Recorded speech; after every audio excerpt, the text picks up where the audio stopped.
Good evening to all my friends who's joined in today's session. Uh, Thanks for joining that too on Sunday and that too as one of my friends and speakers at 3:30 p.m. But thank you so much.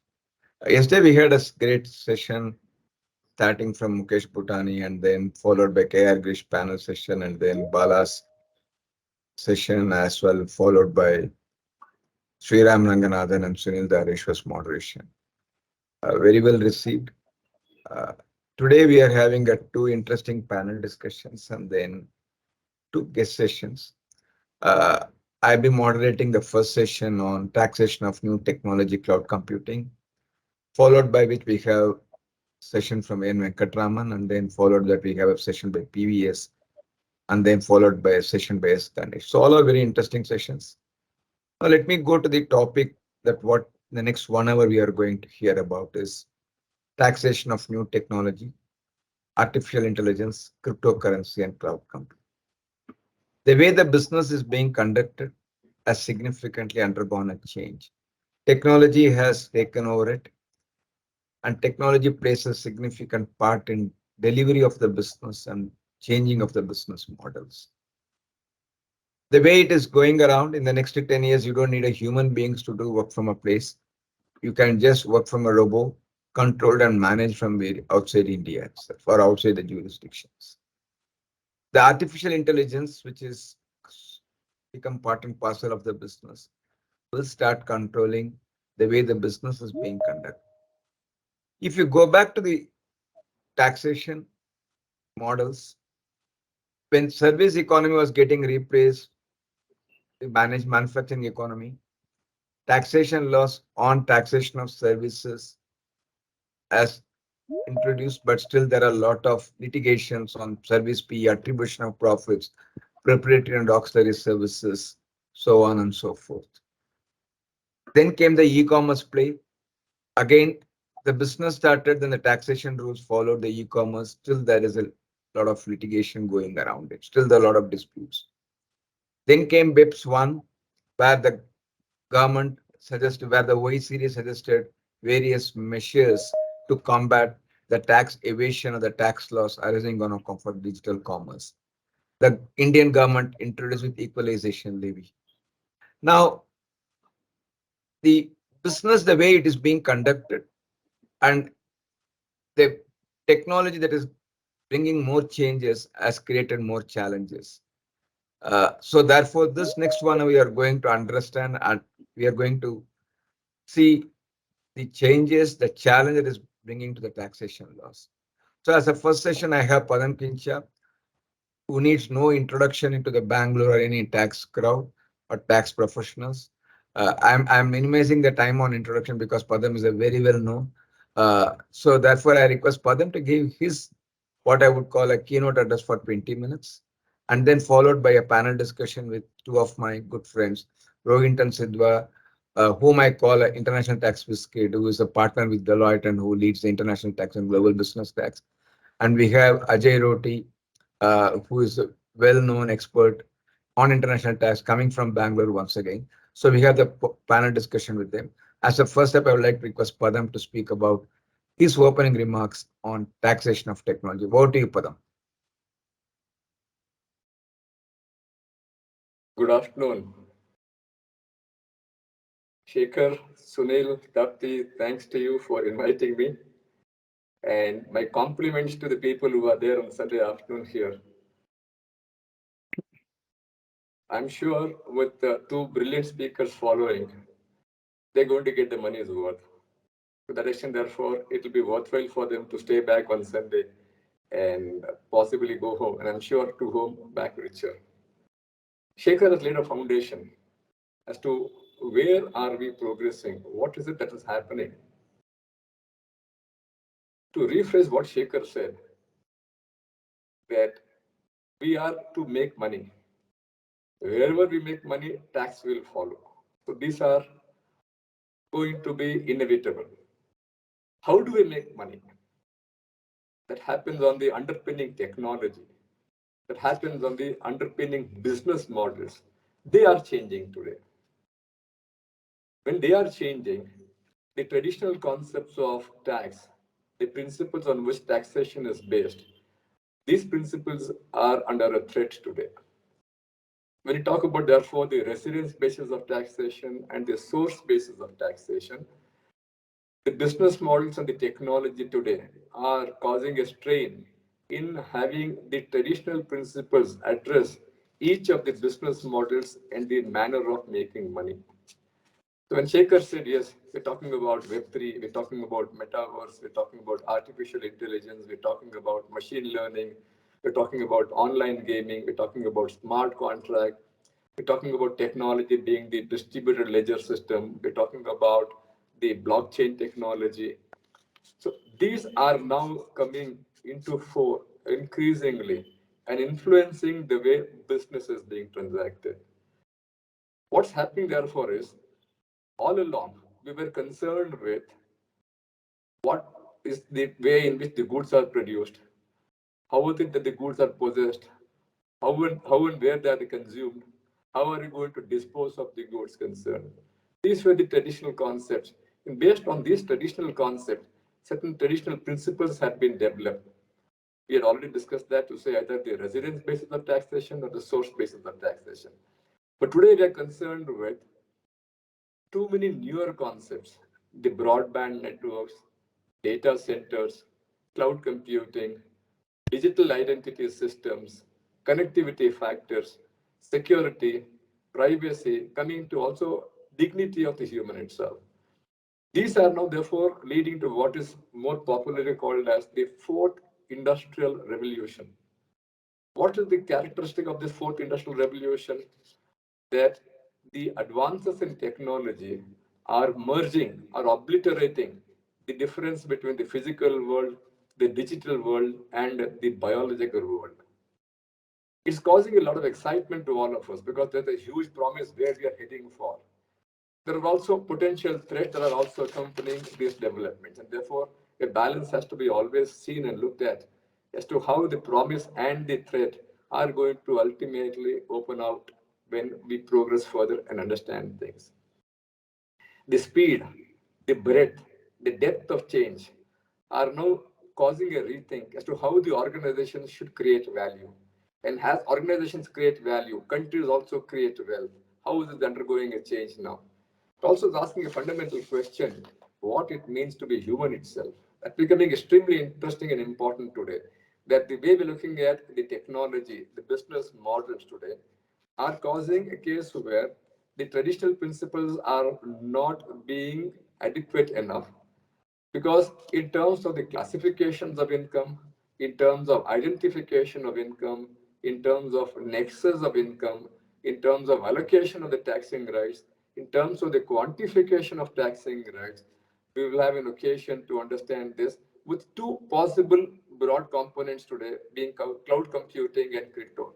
These are these are symbolic, these are symptomatic of what we are going to face tomorrow. And this is therefore important for us to understand that these aspects of classification, nexus, allocation are going to be extremely important issues. If you were to take an example of the Ashoka Chakra in the Indian national flag, it has 24 spokes. Let us imagine 24 spokes are representing various parameters of income tax, direct tax, accounting, regulatory aspects. All these 24 spokes are expanding rapidly in each direction concerned, in the respective direction, making it difficult for us to comprehend and have a grip on the subject concern. And that also becoming an interesting challenge today as to how are we going to have a comprehensive grip on understanding not just direct tax, not just indirect tax, also regulatory mechanisms, also accounting issues. We therefore are having a case, for example, when you talk about residence basis of taxation, we're talking about a corporate residency based on either what? We're saying place of incorporation, place of management, effective management. These are itself going under threat now because what do you mean by place of management? How management was represented by contracts, a contractual relationship between the board of directors, with employees, with customers. So they are contractual relationship. Today, the digitization, the way in which the business is being done, the way the contracts are being executed, we are now making a statement that this management can necessarily be not purely represented by contractual relationships. Your place of incorporation representing your residence is also becoming under threat. So the aspect of residence is under threat. Look at the aspect of source. What do we mean by source of income? We are looking at source being the basis. Therefore, a non-resident is liable to pay tax in India, for example, if the source of income is in India. What do you mean by source, therefore? Where is the source of income said to be existing? And what does the source represent? Does it represent the origin of income? In a very easy example, yes, that's the way in which it is. Source all along was looked at from a supply side aspect, from where the goods are produced, where the goods are being sold. So from the supply side aspects, we are dominant in terms of understanding where the source of income is. Today, the demand side factors are getting a little more importance. Demand side factors talk about where your markets are, where your users are, where value is being created. And therefore, the movement from a supply side factor to a demand side factor is giving us some concerns in saying that the traditional principles of source may not necessarily be adequate and representative enough of the fundamental principles of taxation. So, when we talk about the basis of taxation today, the place of production, the place of possession, the place of consumption, the place of disposal are all important, absolutely. But today we are also looking at the location of the property, where the property is located, where the services are rendered, where the contract is signed, where the contract is executed, where the payer is located, from where the payment is made, where the expenses are borne, what laws govern the contract. These are all that are now coming about over a period of time in terms of our development to say these can also be cases of sources of income. They can be the basis of taxation. That means we are looking at a taxation not depending only on sources of income, but on contributions to income. The source is now therefore being replaced by what are the contributories to income. It is becoming some sort of a motley collection of justifications. Therefore, the traditional concept of source are therefore giving rise to new concepts coming about. And therefore, the countries that are saying that we are helping create this value, we are helping create the generation of income, are saying I am legitimately entitled to some portion of the income from this transaction concern. Now, having said I'm entitled to, they don't know how to quantify this. They don't know how to therefore have some sort of a justification for and saying that this is my right to taxation. They are saying, yes, I have a right to tax this income because my country, my people, my users are contributing to this value creation.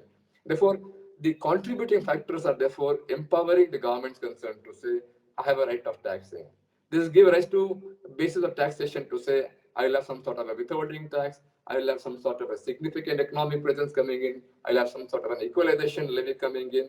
So therefore, they are saying these are all manifestations of the exercise of the rights that a country thinks that it has a legitimate entitlement to because that territory has contributed to the value that has been created by somebody. Therefore, we therefore are having a case where how do you identify the source? Now, we were looking at saying where the activities are performed, not where the results are being exploited. Those are the traditional principles. Those traditional principles are under a threat phrase to say, no, you can't therefore have a case uh, where the person's work can only be the source of income, where the results of the work are also exploited, can also be the basis. So today, therefore, we are not looking necessarily at where substantial activities are being performed. We are also looking at where the amounts are being paid from, where user is there. The intensity place or criteria is no longer that much relevant today. We therefore have cases where we are having the right to tax the incomes from outside because of these contributing factors. Therefore, the aspect of source of income today is by itself becoming some subject matter of discussion to say that I have to look at the demand side factors also, not necessarily only factors of production. I will also look at something else in terms of market jurisdiction, in terms of users. And that's why the best action plan one says that today the criteria for taxation can be a case where value is created, where there's a virtual presence, where there is a scale without mass. I may not be physically present there, but I have a scale of operations in a particular country concerned. I should have the right of taxing it. And therefore, these are very interesting and important criteria that are happening today in terms of the nexus, in terms of the basic principles, and you can have also therefore issues of classification. What is the income therefore to be taxed as? Because of the way in which the business models are coming about. Is it royalty? Is it fees for technical services? Is it business income? Is it capital gains? Is it income from an equipment? Is it something subject matter of equalization levy? What are we dealing with also becomes extremely important. Are we dealing with goods or merchandise? Take the example of crypto, which is going to be one of the topics concerned. But what is the crypto now? What is the virtual digital asset? Is it a goods? Is it a merchandise? Is it a property? Is it a commodity? Is it a financial instrument? Is it an intangible? Is it an intellectual property? Or it is a hybrid of all of this? Now, therefore, we have to understand and say that this crypto falls into any one of this as a result of which, therefore, being certain about the nature of the asset, I'll be able to make a case that this is the case where the crypto is going to be taxed in this jurisdiction on the basis of this criteria concern. That's very interesting to say that how, therefore, crypto can be a very wonderful representation of how and what difficulties we are likely to face tomorrow. Crypto creates value. It is money. Is it currency? Very interesting, therefore. It is a value, absolutely fine. Is it a currency? Countries are differing on this. Is it therefore money? We don't know. So therefore the question arises, what is the exact role of crypto? We had a familiar concept in economics, which said money is a matter of functions for a medium, a measure, a value, a store. Crypto satisfies all these criteria. It's a medium, it's a measure, it's a value, it's a store. But then it becomes very interesting, therefore, that how are you going to now identify the tax arising from crypto concern? Because we have seen already, if it is goods, it is commodity, it is IP, the criteria will be different, the classification will be different, the place of taxation will be different. This crypto is based on what? The distributed ledger technology. Therefore, it is decentralized. When it is decentralized, it becomes public, it is accessible, it is consensus based. And along with consensus based, there is an element of anonymity. And therefore, these are having their own peculiar features of taxation. Anonymity Padam, means five who is the minutes, identity? Padam. Yeah, yeah. Sorry for interrupting your food, No Padam. issue, no Five issue. minutes, Padam. Identity. Who is the person concerned? Where is the wallet shown? Therefore, today we have a situation where the law in relation to crypto has its own issues of challenges of locate, own challenges of valuation. And therefore, the reduced need for intermediaries also tells us that the taxation of crypto is going to be extremely interesting and as well complicated. Crypto represents new digital projects. These are cases of therefore unique means of delivery. The cloud computing is a new digital project. It is a unique means of delivering services concerned. It helps in accelerating digitalization of business models and therefore the economy also.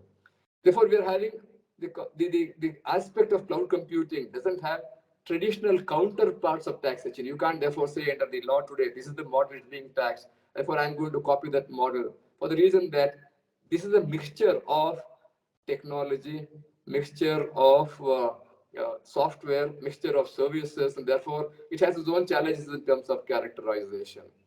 What is the person acquiring? Is he acquiring services? The payer concern. Is he acquiring certain rights? What is the type of services he's getting? What are the types of the matter he's getting? Becomes extremely interesting.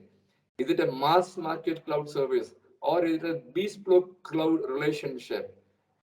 This is extremely interesting and important for us. How are we earning income? Are we earning income in cloud computing only from the users concerned? Yes. You're also getting income from third parties concerned, the advertisers concerned. You're also getting indirect income from the ultimate users by data analytics, by the exploitation of the results of this work concerned.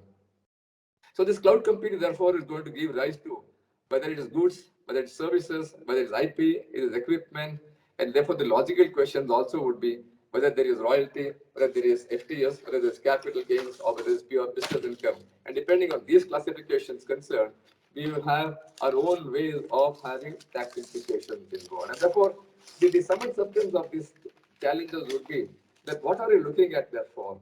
Who is the person who's giving us the income? The factors at play could be the reliance on intangibles, the role of users, the role of data.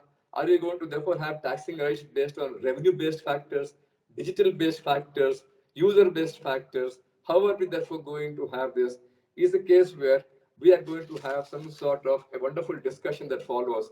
And we'll also have some sort of parallel models being developed by the OECD, by the UN, by the European Union, by the government guidelines themselves. So understanding all of this and trying to find out a common point of view can be extremely challenging, can be extremely fascinating. And therefore, these two speakers who are going to talk about this and explain to us, I'm sure they will have a wonderful way of explaining things to all the people concerned. Thank you, Shekhar. Thank you, Padam. Thanks a lot for bringing the conflict between the sourcing rule and the resident state and the multiple changes that is coming on sourcing rule. The nature of sourcing rule definition or the traditional way of looking at the sourcing rule definition in income tax as well as in details undergoing multiple changes. And you have brought out on cryptocurrency about intangible. What is the nature of cryptocurrency? Great to hear always, Padam. Unfortunately, I need to cut short your flow. And knowing you very well, I would have loved to give you much more time, but unfortunately, I'm the timekeeper for the sorry, Padam, about that. But No, no, no. always it's nice to hear you, and we can come back to some few questions to Padam at later point of time. So Rohinton, let me start the first question with you, Rohinton. There is always a conflict between the developed and developing countries on the source-based taxation, which Padam has also brought in now. And in the taxation of this new technology side and the developing trends on the technology, where do you see this conflict going, Rohinton, between developed and developing countries? And what's your thought process about it, Rohit? So actually, Shekhar, you use the right word.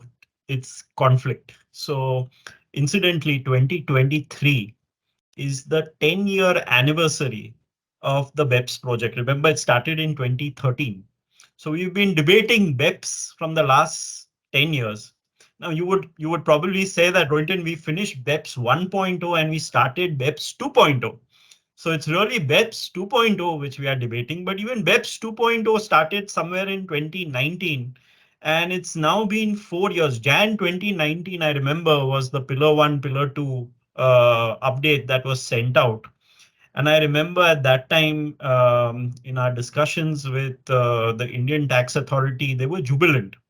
They said with amount A, finally, we have that last right, which Padam spoke so eloquently about. After functions, assets, and risk, I now have the basis to tax on the basis of the market.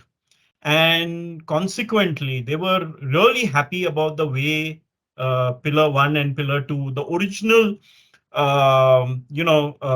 agreement had been reached. But that agreement was a very basic agreement. And essentially now when we are coming into how some of these things have to be calculated, we are seeing a complete change in the stance of both the sides. And when I say the sides, I mean the developed countries versus the developing countries.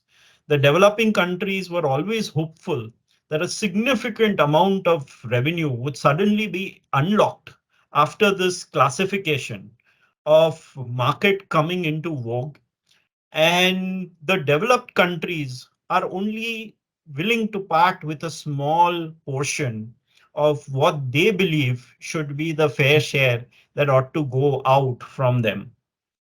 So I think this is the core of the debate.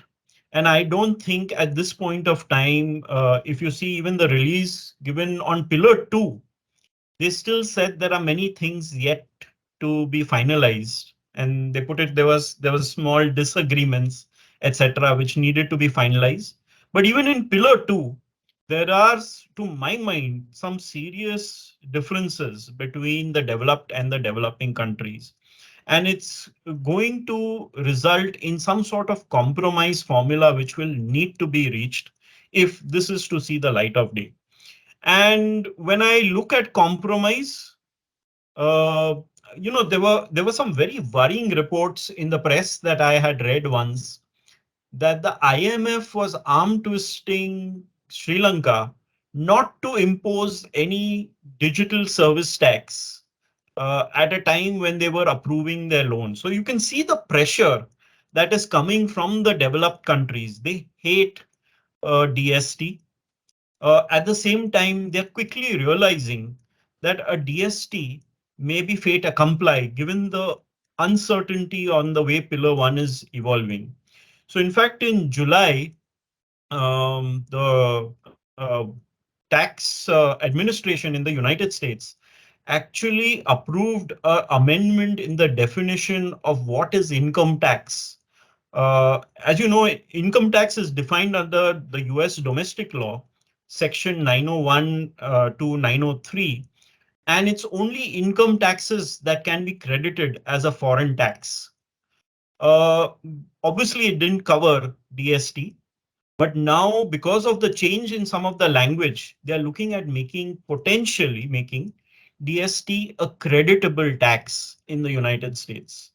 So I think what I'm seeing happening, Shekhar, is at one point of time between the governments, no compromise, but at the same time, because of the pressure that is being felt by companies that are actually operating in the domain, they're saying, well, if there is a DST, give me credit of that DST. In fact, the US and India actually signed an agreement on DSTs, if you recall, after the USPTR action that was taken.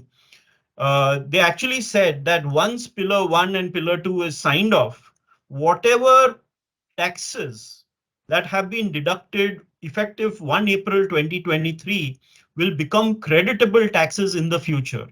So, to my mind, if governments still do not agree, the weight of business will forge a compromise. And I see that happening in the future on this particular topic. Okay, thanks, Rohinton. Thanks a lot for the very elaborate explanation. Yeah, in fact, in one of the important international taxation, we are debating whether OECD continues to be relevant in the days to come because of the challenges that the developing countries are facing. You know that I'll keep it as a separate debate on another occasion. But suffice to say that yes, I do agree that OECD is not able to fulfill the aspirations of the developing countries. That's a challenge. Unfortunately, UN is not able to step in, and therefore this conflict will continue. And as a tax professionals, we also have a what I would call a great field day on this particular topic, Pillar 1 and Pillar 2. But now moving on from Pillar 1 and Pillar 2, the conflict, my question to Ajay. Ajay, taking the offshoot from Rohinton, India has undone some of the Pillar 1 and Pillar 2. I'm not getting onto that. But what I would like to have specific response from you, Ajay, is that on the cryptocurrency. When world over, the cryptocurrency has become one of the digital currencies. India has taken a little bit a different route. Supreme Court order came up, but still that the government said we are going to ban the cryptocurrency. Now RBA says they're going to introduce a digital currency. And Income Tax Act got amended by which the cryptocurrency income is taxed at a certain highest rate, treating a speculative income. Now, what do you see? Where do you see the India is going on the cryptocurrency taxation, and where do you see it's going on? And number two, where do you see the India in line with the global on the cryptocurrency? Because that's one of the important areas of the future in the Right. technology side. I just want to say, check from Right. Right. So, Shekhar, like you rightly said, there are countries which are permitted. There are countries which don't have restrictions on crypto. There are countries which are like India, which is there is no specific regulation which bans cryptocurrency, but the government really does not like people dealing with cryptocurrency. And the RBI governor has been very, very vocal about it. And he very famously said that this is like the tulip mania in the early 1900s, but at least the tulips had a underlying value, and here there's no underlying value. The government's direction overall has been extremely clear that they are wary of this as a asset class, even if it can be called an asset class. But globally, Shekhar, there's no uniform thing. Now, for example, China has banned, Saudi Arabia has banned. There are countries which don't permit trading in crypto. There are countries which have licensed crypto trades. They have countries which are restricting or controlling, regulating crypto trades. And of course, countries like US permit it to be used freely. I think where tax comes in my view, is one, not really so much in terms of a revenue garnering measure at this point, at least for India, because or globally, because the crypto trading volumes have come down with some of the large ones going down.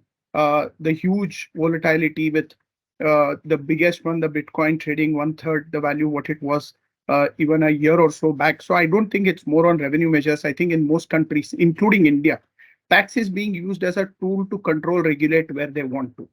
I think that is evident in my view, even in what India has done of having almost treating it like speculative income, highest slab, don't permit set off, have a TDS.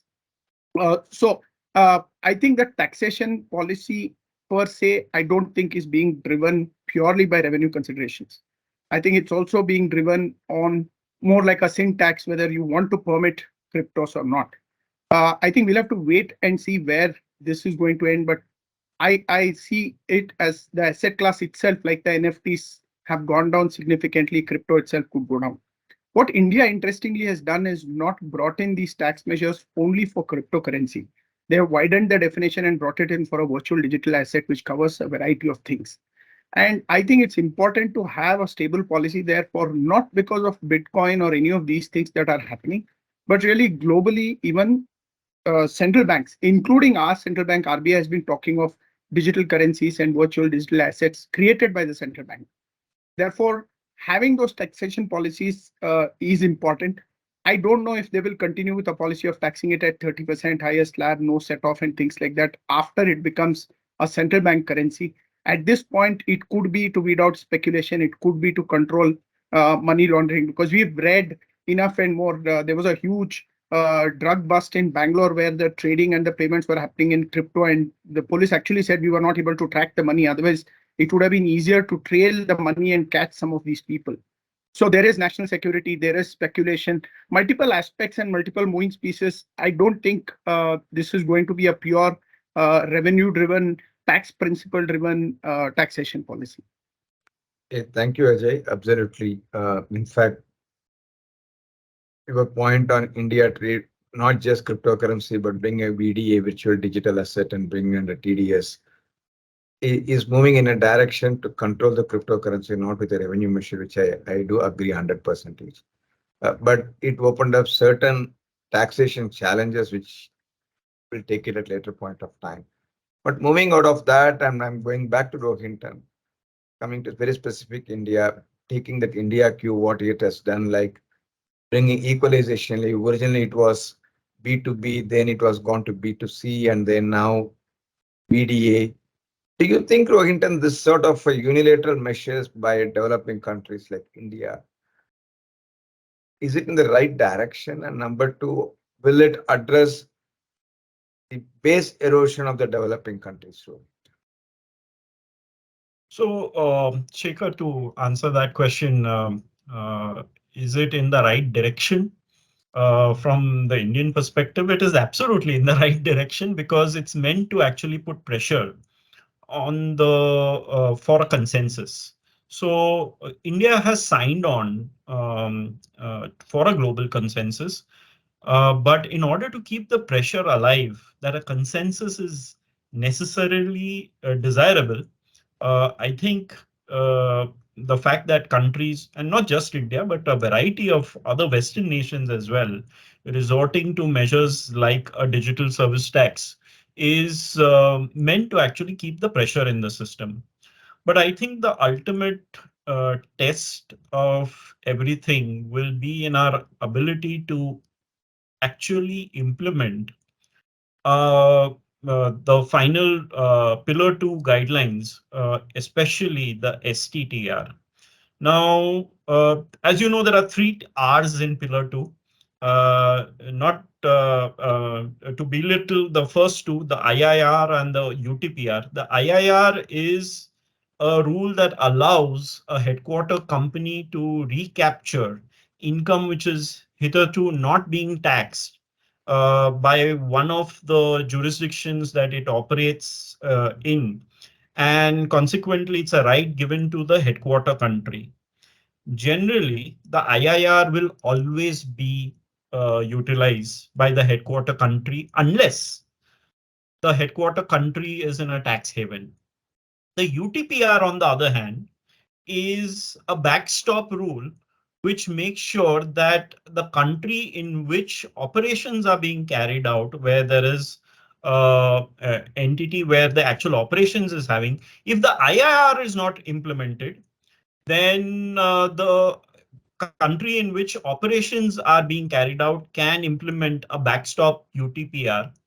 And this only happens where perhaps, as I said earlier, that there is the headquarter country of the multinational is actually in a tax haven which doesn't tax anything.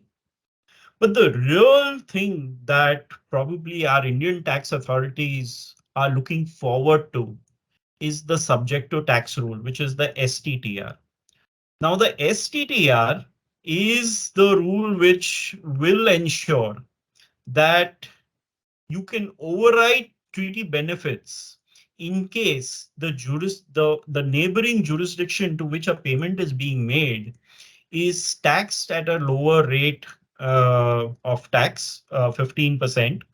And consequently, it allows India to prevent base erosion. This is the prime arrow in India's arsenal to prevent base erosion. And this can be done only if it can be opened up multilaterally. And that's the objective of Pillar 2. And I think all the bets that India has of revenue gain from Pillar 2 rides on the STTR.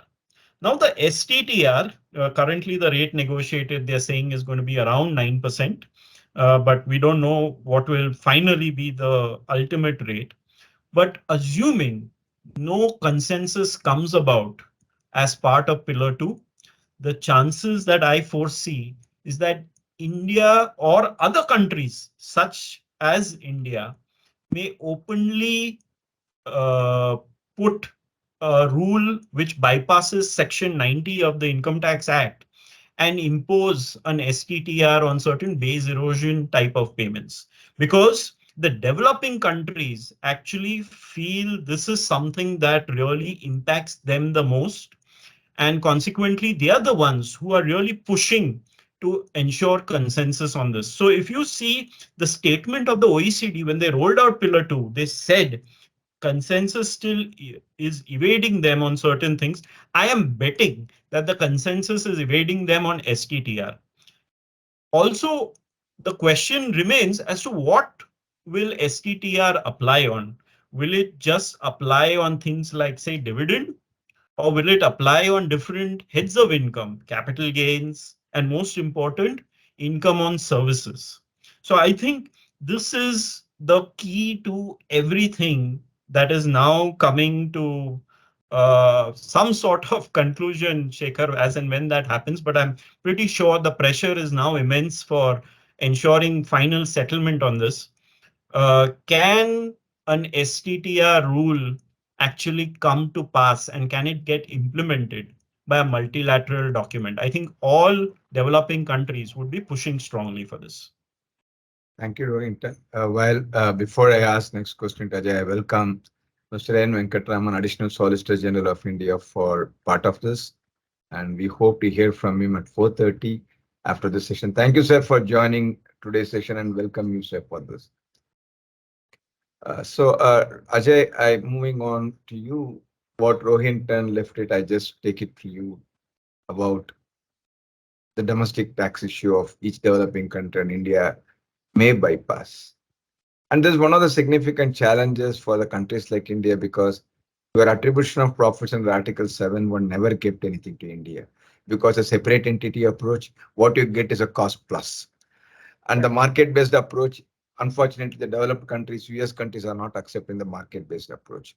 And therefore, with a continuous litigation on the PE and the attribution of profits, where do you see the trend of attribution of profits going in the digital economy, digital era? More so in the case of artificial intelligence, more so in the case of robots. Where do you see that going? Because unless I change Article 7.1 or I need to bring 90 subsection 2 amendment, I need to remove it, which will create much more issues. Where do you see this is going, Ajay? So, Shikha, that's a very interesting question and at a very fundamental level, and I'll take a few steps back. I think globally, we take OECD, we take what UN is doing, we take what courts are doing across or what regulators are wanting to do. Uh, I really am confused as to what's the direction that one would be taking or where we would end up in a few years from today. Let me just explain why that confusion is that I think there is consensus on two things across. One is the fact that physical nexus, which gave taxing rights, is no longer relevant and sufficient. That's clear. Everybody agrees. And also the fact that today businesses can operate without that, and therefore there is a need for taxing right in countries where physical nexus is not there. These are two things which are clear. Then on the road forks into two different things. One thought is to say we actually change the concept of nexus to see if we can tie up some of these still to bring an excess and then attribution follows, which is like a SCP kind of thing to say, I will no longer say physical nexus is needed, but it could be user nexus, it could be anything. It could be a market nexus, it could be sales nexus, but I still need you to have a nexus which I will expand the nexus and thereafter attribution follows. That's one part of it where the attribution issue comes, and we'll come to that. The second fork of the road takes us down what BEPS is wanting to do and what OECD is trying to do to say, let me just bypass that and say I don't need to have a nexus. I will straight away get to attribution in a sense. I'm putting it, oversimplifying it, but in a sense to say whether you have nexus or not, I will give you a taxing right the moment you have a user base and the moment you have certain activities which are happening. I think these two paths, it depends on where we go as to how attribution will get addressed. I think if we go down the first path, which is SCP and everything else, attribution will still be important, in which case India having a separate entity approach, Morgan Stanley, etc., being still around, then you will rely on transfer pricing and then you will rely on ALP to say how much I can get and how much I can't get. But if globally, and then I don't think this can be one country taking and the other countries just leaving it, because then it will be double, multiple taxation, moving away from double non-taxation, everybody taxing, credits becoming difficult. I think consensus is important. We may end up in one of the two places, or you do the UN path, which is to say that I will expand the source to say if there are automated services, I will bring it to tax in the other country.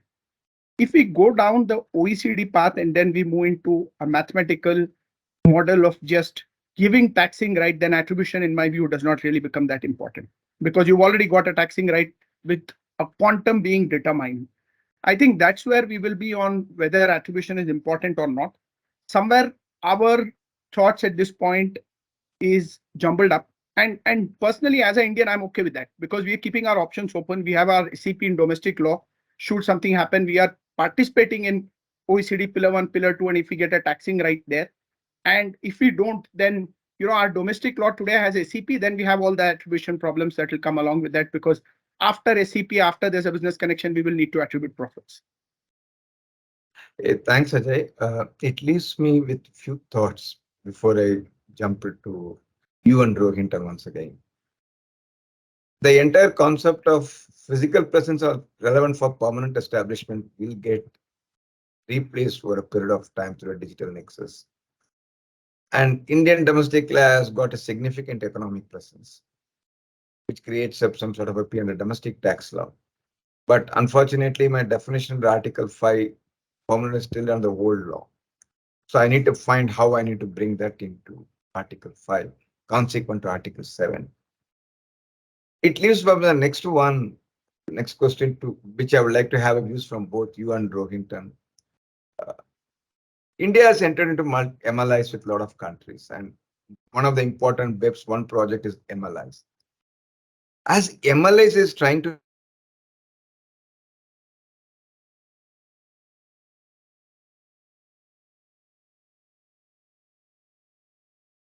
think we lost Sekar.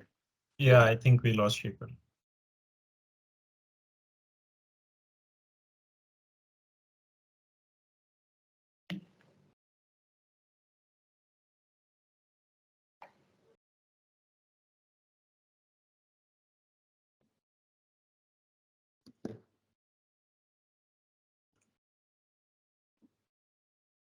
While I check with him on his connection, could somebody give a perspective on MLI and Yeah, I will therefore ask the question. I think what Shekhar had in Yes. mind was Thanks, to Padam. both Rohinton and Ajay, having the background of this discussion.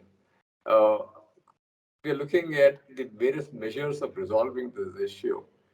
Uh, what should be the role and play of MLI in trying to hammer out a solution, getting a resolution on this matter is concerned, is what Shekhar possibly wanted to ask this question. Therefore, Rohinton, you first, and then Ajay, can you supplement on the same aspect? Sure.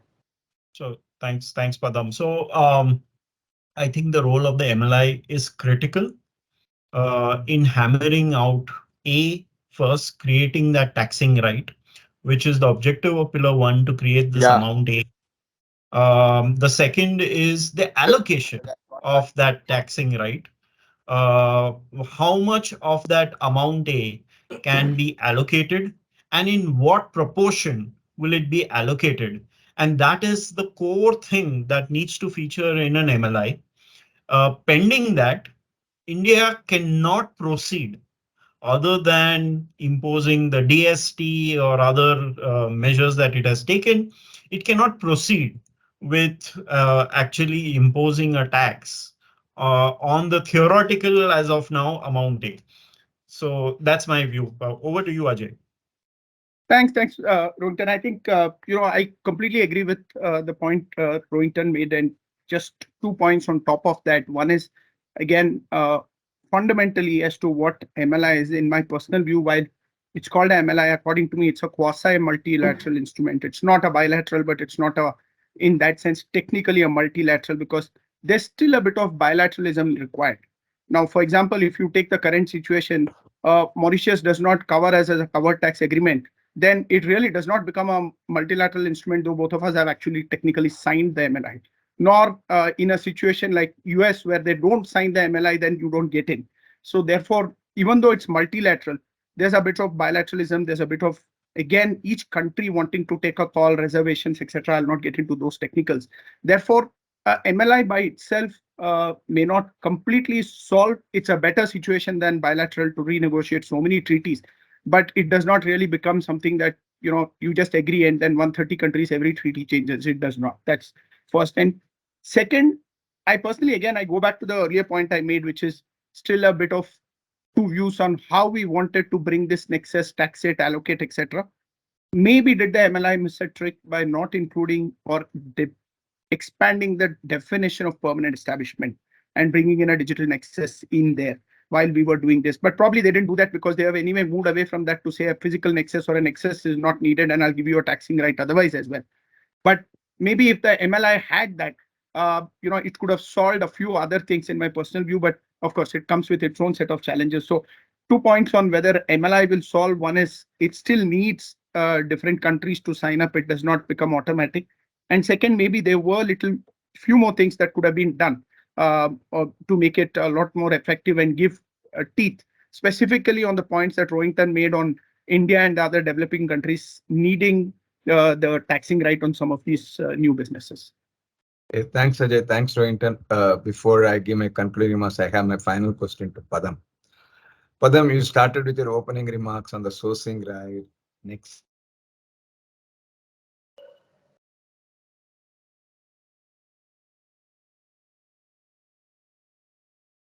Before Shekhar comes back, a small question to you, Rohinton and Ajay again. That you're looking at MLI as a solution, you're looking at sure the development that have happened over a period of time, finding out multiple studies happening here, there, everywhere. What do you think? What would be your recommendation for the two leading bodies, OECD and UN models, for the purpose of hammering out a solution? What would be your recommendation if you were to be there suggesting something? What would you recommend personally to the OECD and UN as some sort of a hammering out principle is concerned? So maybe I'll take a first shot at it. I remember reading somewhere about the CEO of CNN who had a sign on his table, either lead or get out of the way. So I think uh, the business is going to take primacy over it. If governments or the OECD are unable to come to a compromise, there will be a forced compromise and nobody will be happy about it. And because nobody is happy, I'm sure it'll be a fair compromise. I think that will be a forced Sorry, solution. Padam. Really sorry. Really And sorry, the Padam. example of a forced solution is where the US is now thinking about giving credit for DST. So there's no option left now. Ajay, Okay, you Padam. Sorry, Yeah. Padam. Last So question to you. there's a question to Ajay. I had taken over the mantle of asking yes. them questions Okay, before. Padam. Thank you. So I had Actually, Rohinton made my job easy once more, and I would have just said the same thing that he concluded with. I personally am in favor of having a solution where we could work this out with credits, and because there are too many things with a forced solution, like Rohinton said, and there is the whole aspect of sovereignty, political, geopolitical, so many issues come in, and then when those things change, you don't want all of these completely undone. Therefore, in my personal view, working this out with credits between two countries and would be a better thing, would have certainty. It could work out with MAP and few other things like that. May not be a need to do something as complex as this of a huge Excel sheet with multiple countries, multiple allocation. That's my personal view. Okay, Padam, we have 4 minutes, so I'll just come to the last question to you. So, what's your take? What the Indian government should do now? We have the additional Solicitor General also here. So, probably, what's your take on what the Indian government should do on this entire approach? So I'm looking at the points that Rohinton and Ajay made. Very interesting point that they made in terms of uh, how the law is evolving, what are the pitfalls, what are the challenges we're facing. To me, I look at it a little more broader level. From an India's point of view, I would look at India as a political power, no, as an economic power. We're going to be third largest in the world today in some time.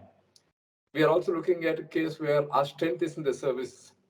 Our technology also is going to ramp up. Our next generation is phenomenal in terms of the technology absorption. So we need to therefore look at that development. Don't look at the reality today. Look at what's going to happen 10, 15 years down the line. What are the advantages? Don't do anything today that damages your future advantage. Build a situation that you lead people to come to a strength where you give a concession today, they're willing to work with you, and then ultimately ensure that this cooperation, this some sort of an extension to you, turn out significantly to your advantage tomorrow. For example, they were saying, look at this, what Rohinton was talking about, the subject to tax principles, what Ajay was talking about, the user-based principle, the question.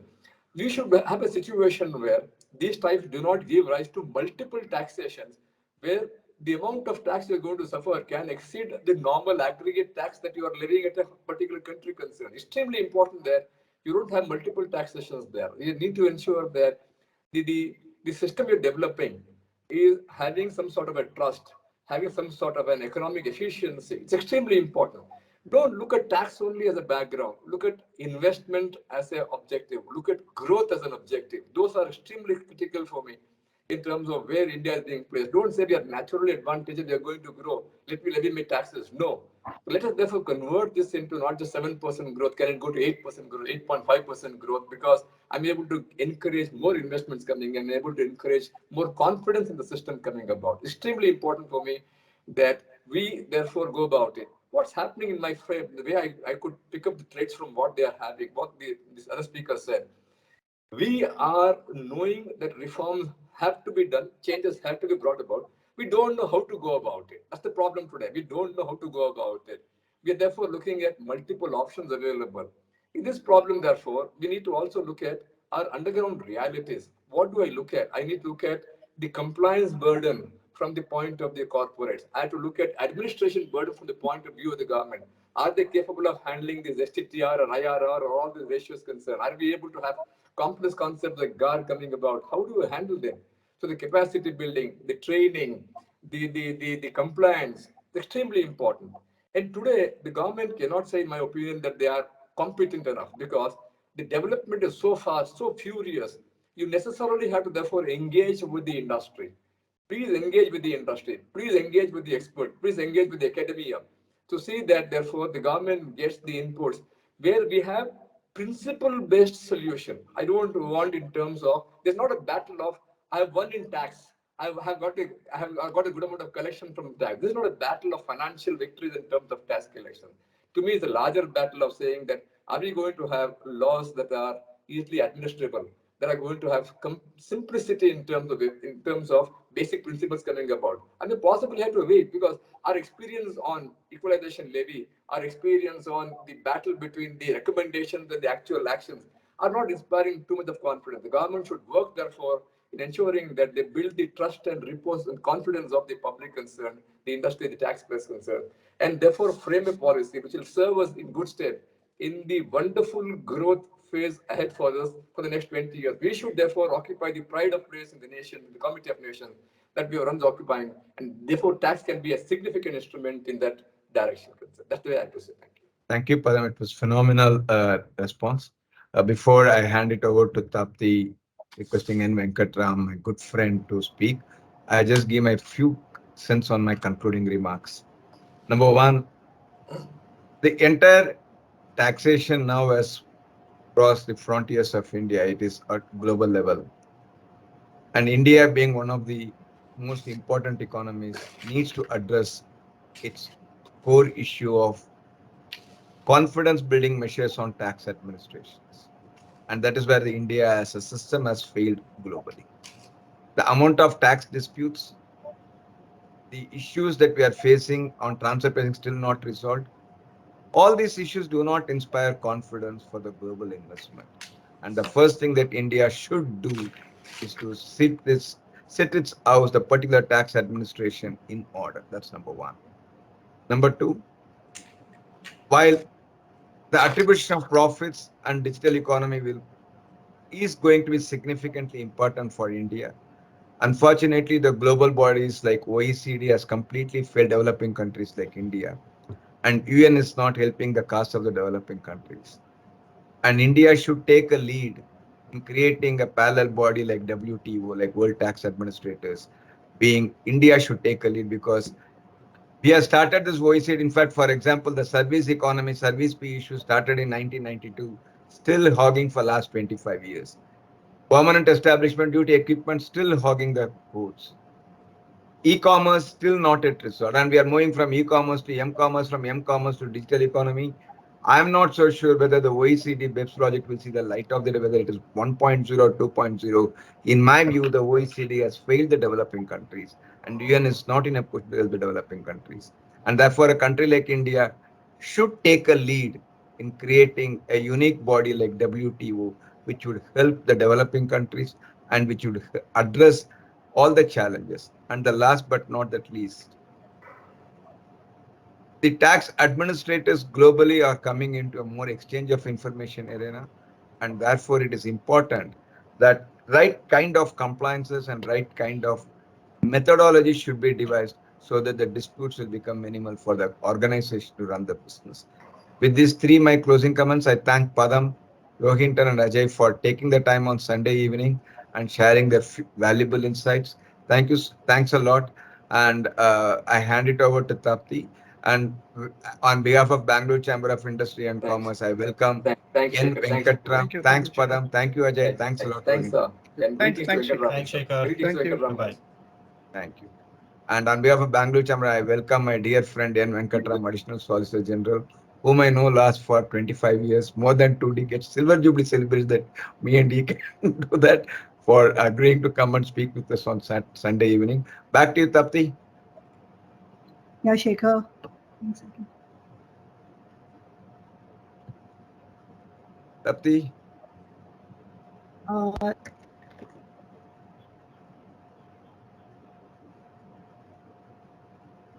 So, Tapti, you want me to introduce N. Venkatram? He needs no introduction, but formality needs. Okay, Tapti is yeah, not Shekhar. there. No, no, I'm there. Yeah, go ahead, Tapti, please. Go ahead, please. I'm sorry. I got disconnected for a bit. Can you hear me? Yeah, Tapti. Yeah. Thank you so much, Mr. N. Venkataraman, to be a part of this session.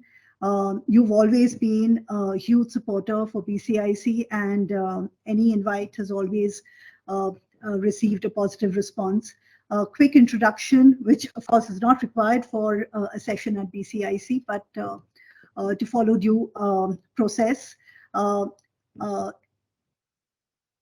N. Venkataraman is actually the youngest of the advocates to be designated as senior advocate in the year 2006 at the early age of 39. His sphere of expertise and knowledge spans over indirect tax, direct tax, international tax, constitutional law, regulatory laws. In many of these, we've already heard him address our BCIC members. I'd hand it over to Mr. N. Venkataraman to give us his views.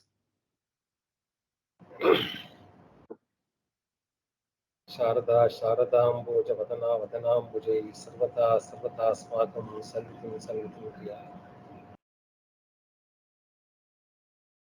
Thank you, Sekar. Thank you, Tapti. I hope I am visible and audible. Visible, sir. Absolutely visible. Right. Thank you. And it was so illuminating to hear Padamji, our Ajay, and Shri Rohinton. And let me first start with some assurance before I throw whatever I feel is the disconnect between the industry and the system. Very happy to know that India is capable of creating a good body and codify, rather define, rather lead international taxation issues. It's very encouraging, and thanks BCIC, thanks Sekar for prompting that idea. So may I make a request to you? Can you make a formal paper on this? Yes, sir. We are working on the paper, sir. We will send the paper to you, sir. Please. So that if something is possible in this direction, we will certainly put our heart and soul into it, because we are in an era where we want to initiate many things as our Indian thought process in the geopolitical space, the geoeconomic space, and also the geotax space. We have reached that status, and therefore, if this can add strength to the future of the nation and its taxation system, we would be extremely glad to associate and work on this. And please do share your thought process on this. It'll be an excellent idea to work. So we assure you something in this direction. Now, the constant disconnect, having been assessee counsel for 3 long decades and a law officer in the 4th year, and having seen both sides, let me share a few concerns. If you are under the assumption that administration is aggressive, administration is going out of board, let me correct the thought process. Aggression now more is in the industry. I say this with a deep sense of responsibility, very, very deep sense of responsibility, especially in international taxation matters. Now, positions of acute aggressions are taken, and persistence is now the thrust, and ensure that how much we can, in the name of legal interpretation, take away resources after coming into India to do business. So it may be slightly foreign to you, may be wondering. We say this, as I said, we say this with a deep sense of responsibility. I'll just give you a few illustrative examples. Some of the issues are still in the courts. So I do not want to cite names, nor do I want to cite facts. But be assured, whatever is spoken based on cases that are currently under progress. See, somebody does a turnover close to 25-30,000 crores in India. So what is your position? It's investment destination. 30,000 crores of turnover is happening in the country. Please have a vision for next 15 years. And therefore, What's your problem if not a rupee is paid as tax in India, if that's what we feel is the right interpretation?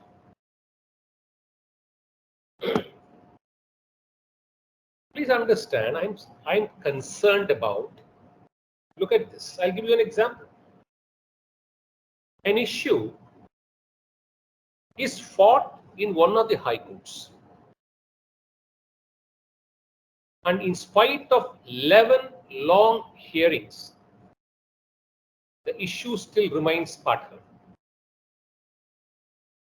Of course, the issue before the High Court has spread far wide and also deeper, no doubt about it. But the same issue, an assessment order is passed in January 2023, final assessment order. An appeal is filed before the tribunal in Delhi in February. A stay application gets disposed in March, granting a stay for 6 months up to September.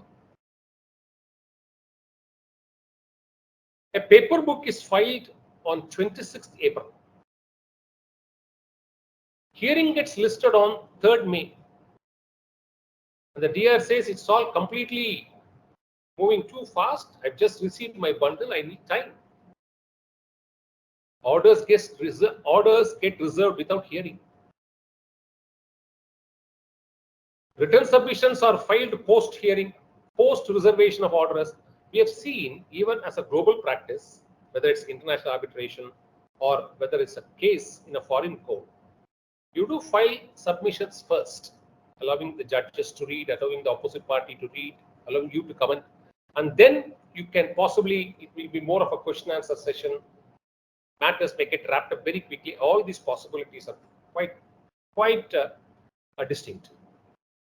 But you appear for an adjournment and the matter gets reserved. Post reservation of judgments, submissions are gathered and an order gets passed within 50 days.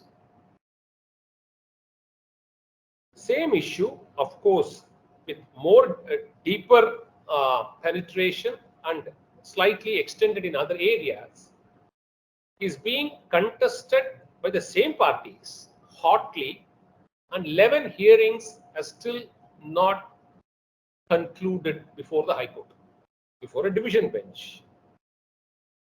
Same assessee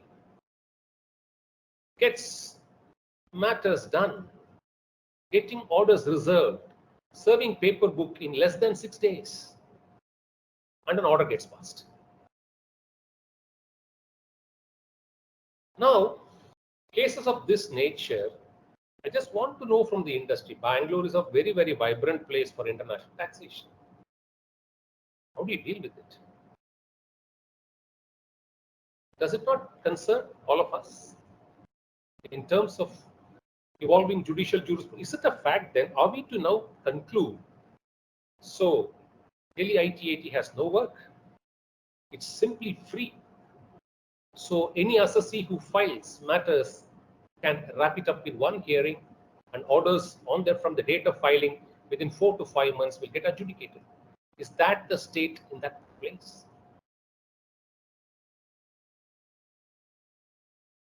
When such things happen, which has stupendous impact, it's not an ordinary case. Now, as an administrator administering tax in this nation, should we have to think of legal options or not? Tell us. And when we excise legal options, you immediately say it's very aggressive.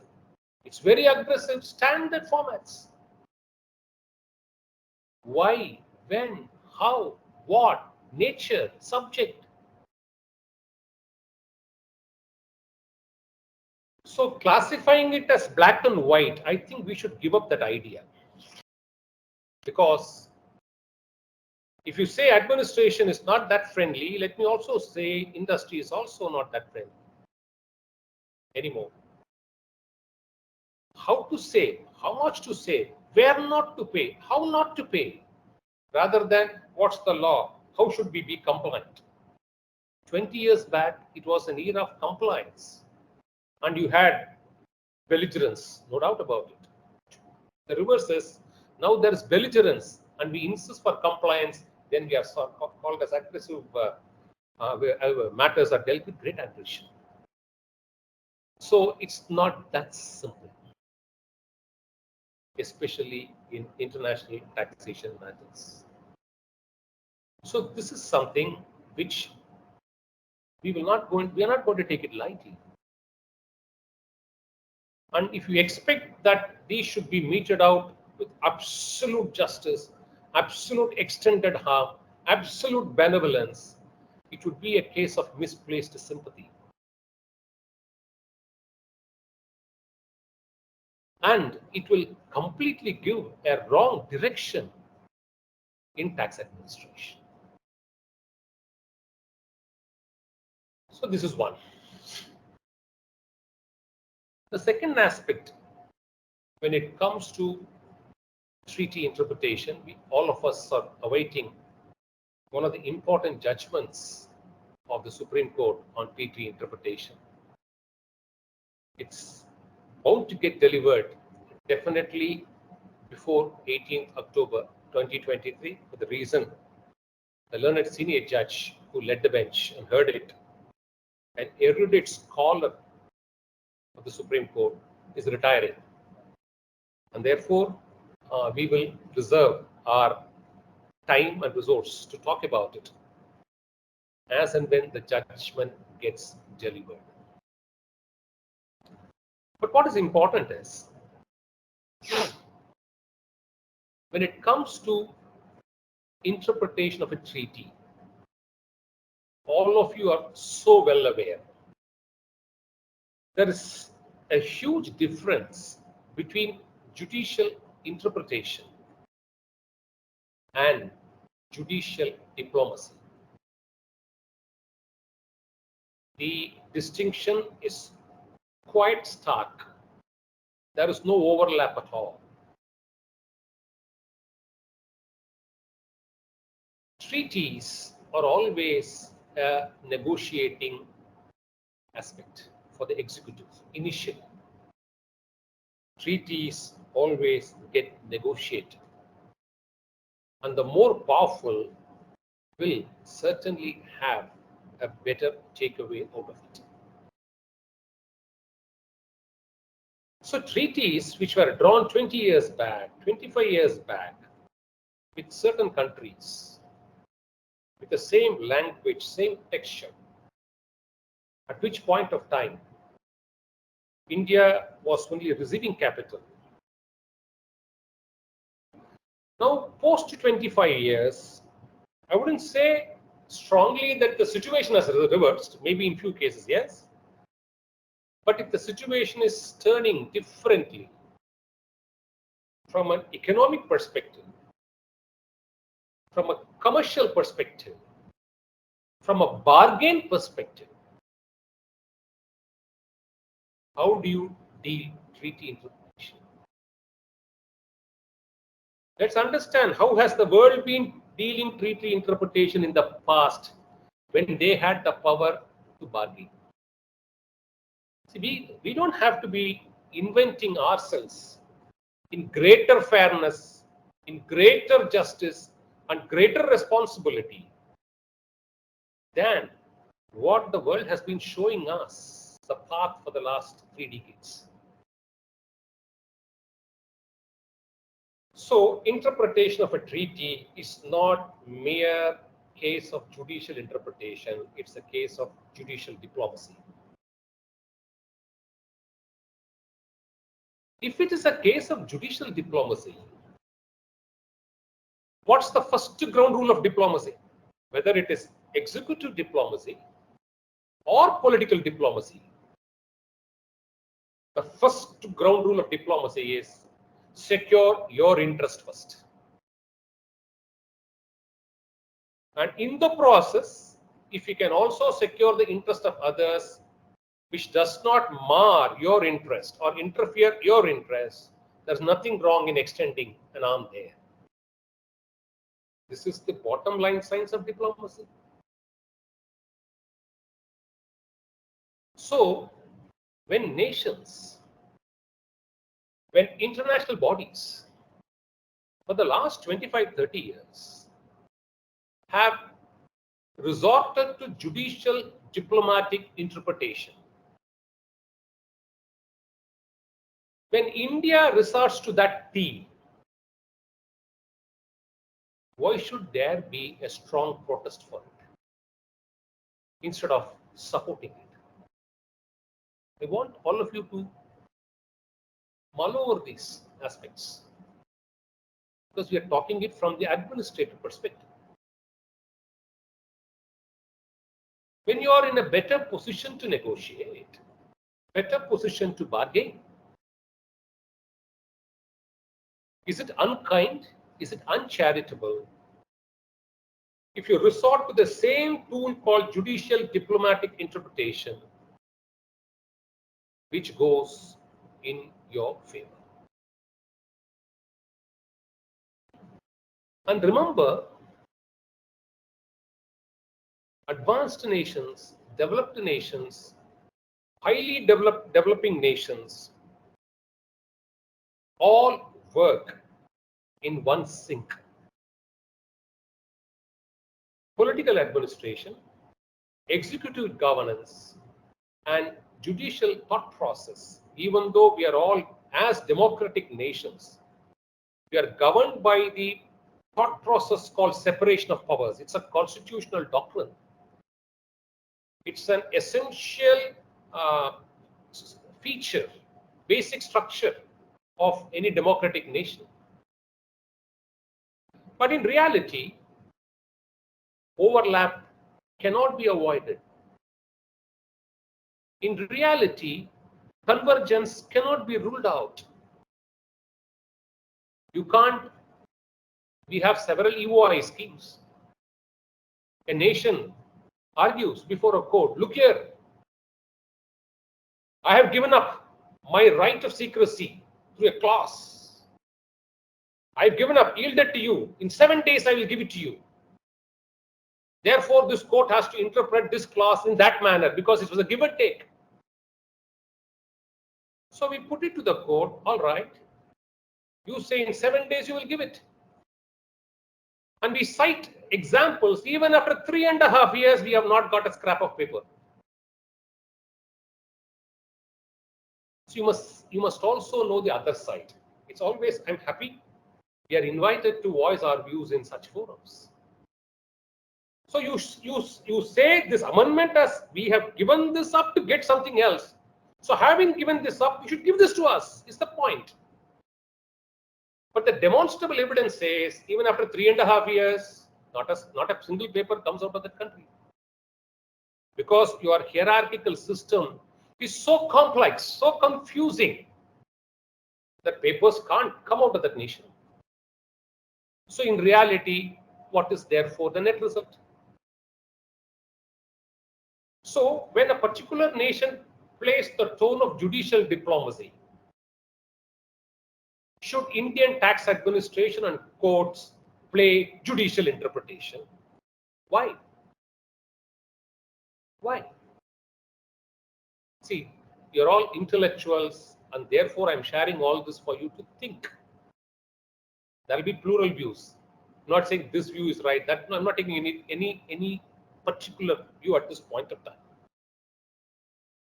But I want to park these concerns in your minds. When you say something about what future is for, factor these aspects also, because these are gross realities. And every case involves a few hundred crores, if not a few thousand crores of stakes. It's no longer small business. Please remember. Sir, sorry for interrupting. I have 5 more minutes, sir. I thought I'll close it in 2 more minutes to you. Don't worry. I'll give you 3 extra minutes. In fact, I should thank you for accommodating me in this session. Well in advance, I had to go for something else at 6:30, one more meeting. So I could now pick the hint of Sekar that enough heat is enough. Nothing like Therefore, having invited, you should no, then no, receive nothing the like deed. that. So Ajay, choice. I would like to. I thought 5 o'clock, so I just want to tell you. So nothing like that. We So, always love to hear you. no, no, not. It doesn't matter. So, therefore, uh, we will leave these two questions with a request again, a reiteration to Sekar and his team. In this scenario, if we can take leadership in evolving a good apex body, after all, we will also gain better negotiating power there. Don't say we need that apex body, but in favor of the SSC community alone. If that's your thought process, we'll draw the essence of your apex body and see what we can do. But please see, when a nation is in an advantageous position, in a vantage spot at the moment, and it's scaling in that path, then the phenomenal discussions, which may look very current with a future in mind, must also undergo transition. This has happened all over the world, if you check history, especially judicial history. So we are reaching that moment, and we are, see, whatever we are saying today, we are also saying this before the courts. It's time that instead of following a judgment of some other court, let's lay down our thought process and view as this looks to be the law, and why not this be the law in the geo tax space in the world? Our courts are capable of delivering it. So this is where we are also requesting judiciary to move ahead. So with these words, I thank BCIC once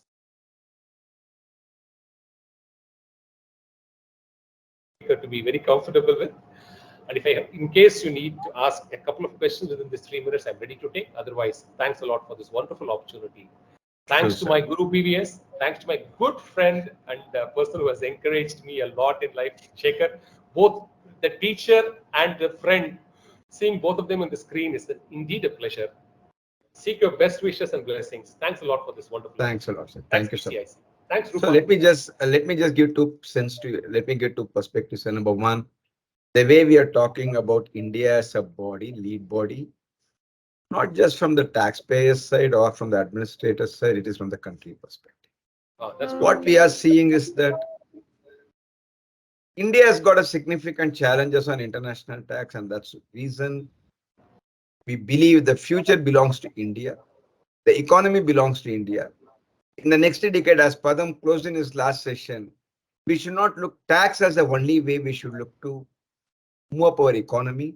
And that's what we said India should take a lead, because both the international bodies have failed the countries like India. That's the reason behind it. It's not about the only one-dimensional addition to what Padam, I heard it fortunately, to add to Padam. See, world in the past, when they were growing and contributing, have not thought of this, saying that there is investment, there is growth. Therefore, we need not bother about tax. They have also been showing concern on tax. So we should also see, we don't want 1 rupee which is not due, but 1 rupee which is due, if resisted, then needs to be collected. I agree That's with you. fair. No, I agree with you. We are Padam's perspective is also on the same line. So that's one of the reasons why we said that India should take a lead, number one. And number two, on the point of certain challenges on the taxpayers, it will get into ball matches. You will say something, you will say something. So while we take your point fairly from a chamber perspective and a professional perspective, we want to assure you that on behalf of Bangalore Chamber of Industry and Commerce, we are none of our members or none of our people are willing to take any position that seems to be extremely aggressive, or the issue that what you brought it out may be a case, but we don't think that should be the right precedent to judge the taxpayers. That's all I would like to conclude it across. But certainly we value your comments and insights and your thought process.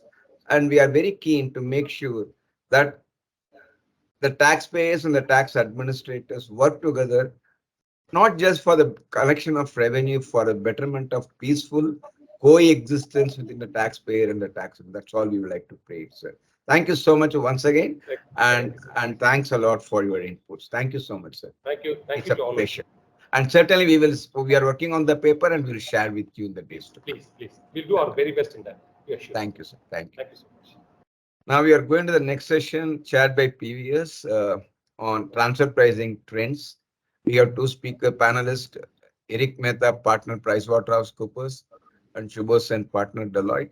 And it's going to be chaired by PV Srinivasan. PVS needs no introduction to any of our audience.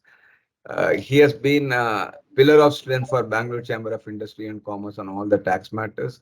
He was ex-global head of tax of Wipro, continues to be an advisor for Wipro, and most erudite, learned chartered accountant on various matters, including transfer pricing. We have pleasure in having PVS. The two other panelists are Eric Mehta, who's a partner Pricewaterhouse, and Shubho Sen, partner Deloitte. I just want to give only 1 cent before I hand it over to PVS. PCAC was at the forefront of bringing down various reforms on transfer pricing with the Ministry of Finance. We created a core group of which Eric and Shubha were the members, and PVS was mentoring that particular group along with me and Sriram Ranganathan, Sunil Dareshwar, and Rishi Alalka from KPMG. All of us contributed significantly, and we did had a lot of discussions with the Ministry of Finance. I'm happy to inform you that Ministry of Finance have accepted our thoughts, but it will take some time for them to implement our thought process. So meanwhile, I thought this let us hear from PVS and Eric and Shubho on the transfer pricing, the trends and way forward. Back to you, PVS. Over to you, PVS, and you take it forward, PVS. Thanks a lot, Sekar, for the opportunity. I am pleased that our session is interfaced between two legal luminaries, one ASG, the other the senior advocate who will follow us. It couldn't have been better placed. I'm thankful to you. I've got two erudite speakers, panelists on my side. The transfer pricing law has been in force for more than 2 decades now. It was introduced in 2002. Both my speakers, I can certainly say with a little amount of pride, they have association with this law right from inception. In the sense, right from 2002, they have been intricately associated with TP in one way or the other. So we'll be able to travel the law as it has evolved, both in India and possibly in international space. But one thing which strikes us immediately is that in 2 decades, have we traveled at all? The SAP lab judgments is more like snake and ladder, which that you climb up all the way to the last square and then come back a few steps.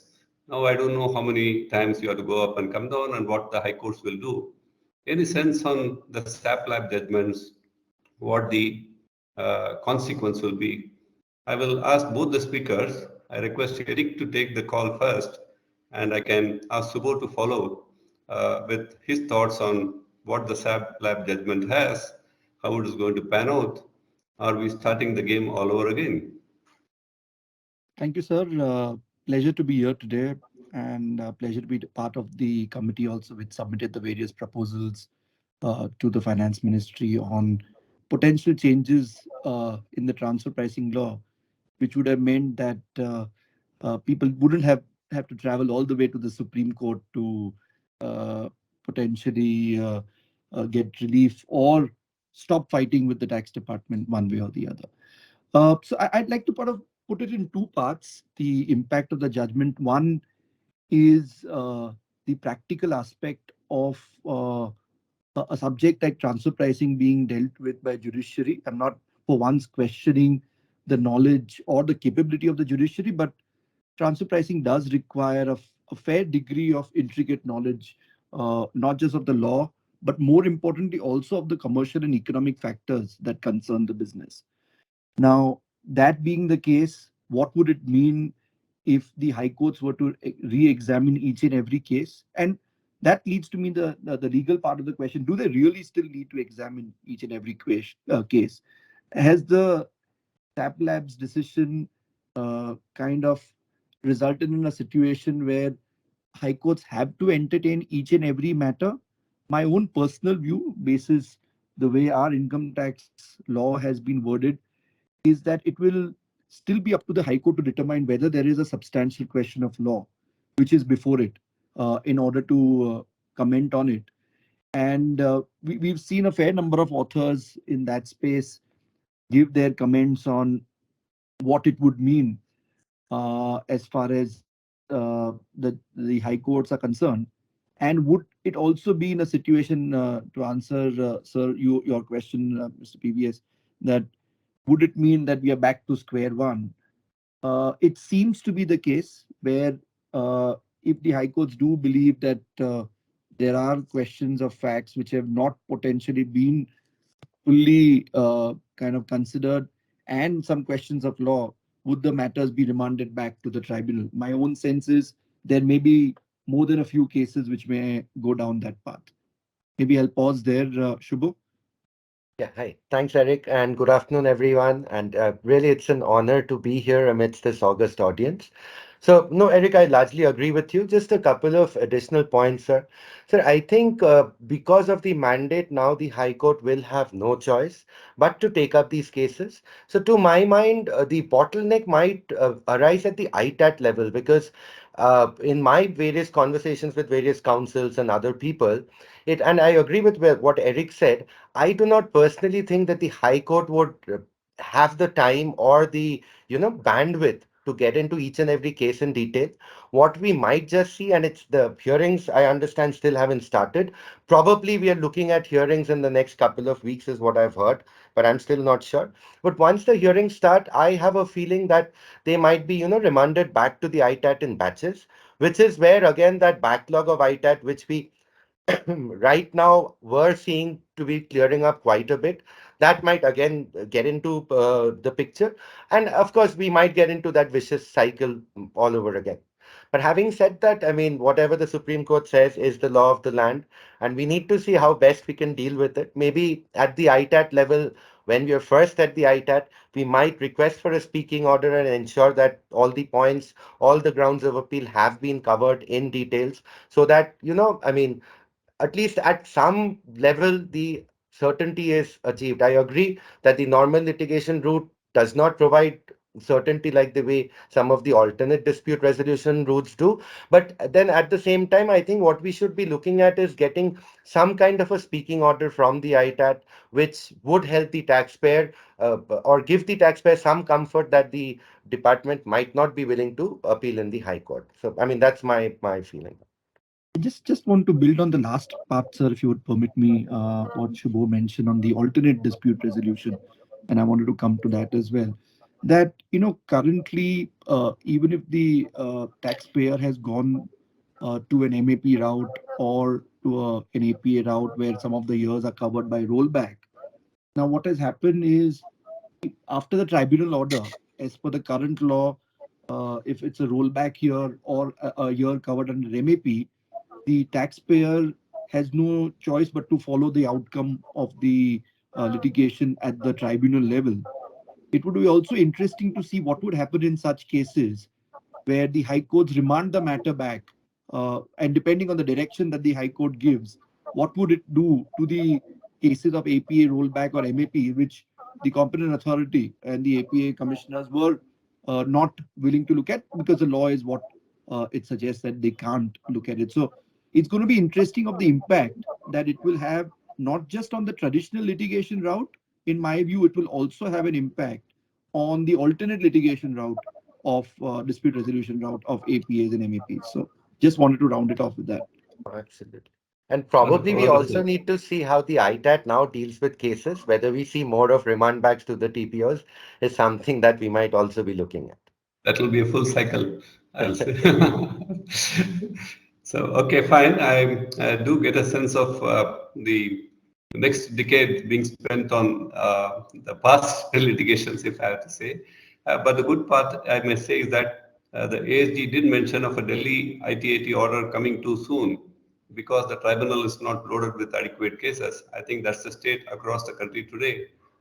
We do hope the commissioner appeals do not discharge the other cases, and when these cases come back, we get a priority in disposal, if I can put it. And also the advocates, whoever is representing, will look at the perversity in the orders of tribunal to see or presume that there is no perversity. Maybe the way it would have, the court would have liked it to deal with may not have been dealt with, but it cannot be called perverse to go back to the tribunal. On that ground, maybe it will be a little amount of that's a saving grace, I will say, in the which comes out of the Supreme Court order. A few things in the sense the old comparables, disputes, and other things have become stale in the sense we are now used to selections, droppings, insertions, and other things. Is there something new which is developing, which we must look at it? The reorganizations internationally, or the intangible space, workforce as a intangible. I'm just looking at what are the things which we have not seen in the past, which have started already emerging that we should at least be aware of and keep ourselves abreast with what should be the way of handling it. Again, Eric, I'll flip the sequence now. I'll put it to Subho first and then follow it up with you as a follow-up comment. No, absolutely, sir. I think the issues that are emerging now definitely are moving with the times. Because if you look at it, I mean, if you look at any of the GICs for that matter, over time, because they've been working on similar things and more and more work of value is being pushed back down to India, I think it's largely a belief amongst the GICs also that there is a clear movement across the value chain towards the higher end, and that has actually raised a number of questions which we are coming across now in transfer pricing assessments. For example, like we were being asked in APAs before, the transfer pricing officers regularly ask us about employees of details of employees, that what kind of qualifications they have, what kind of experience they have, just to understand what kind of services we are looking at. Similarly, they've been asking questions about patents being filed, where names of Indian employees are included.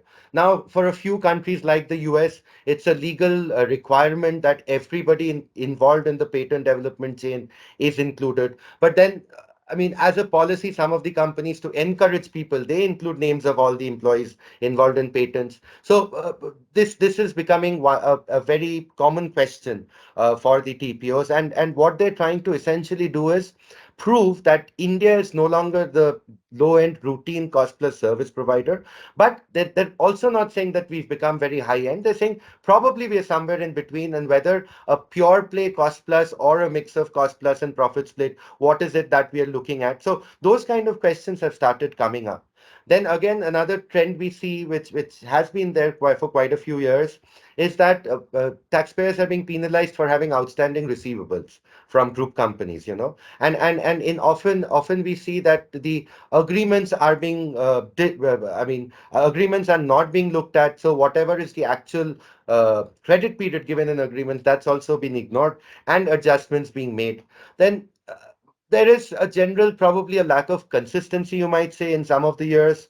Adjustments are restricted to related party transactions only, while in others, there's a call taken that limitation will not be provided or benefit will not be provided to the assessee. So these are the things, which I think are coming up. If you talk of pure play IP and IP valuation, not so much in transfer pricing audits per se, because this is something that they look at mostly the transactions, like a royalty payment, or maybe if there's a sale of IP or something of that sort, probably they'll get into it that time. But overall, questions relating to IP, whatever I have personally seen, has been restricted to the level of qualification and experience of the employees, patents being filed, nature of services, then the instructions coming from the foreign AE to the Indian officers by talking to them. So those are kind of the things that we've been largely restricted to. Eric, your views?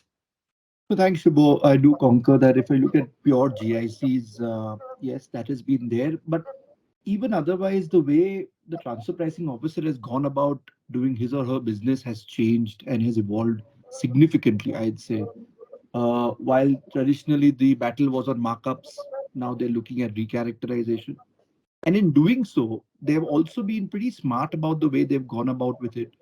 One thing which we have seen them starting to use on a few select cases is the exchange of information route, where they are looking at getting those data points from the overseas competent authority as well through the EOI route.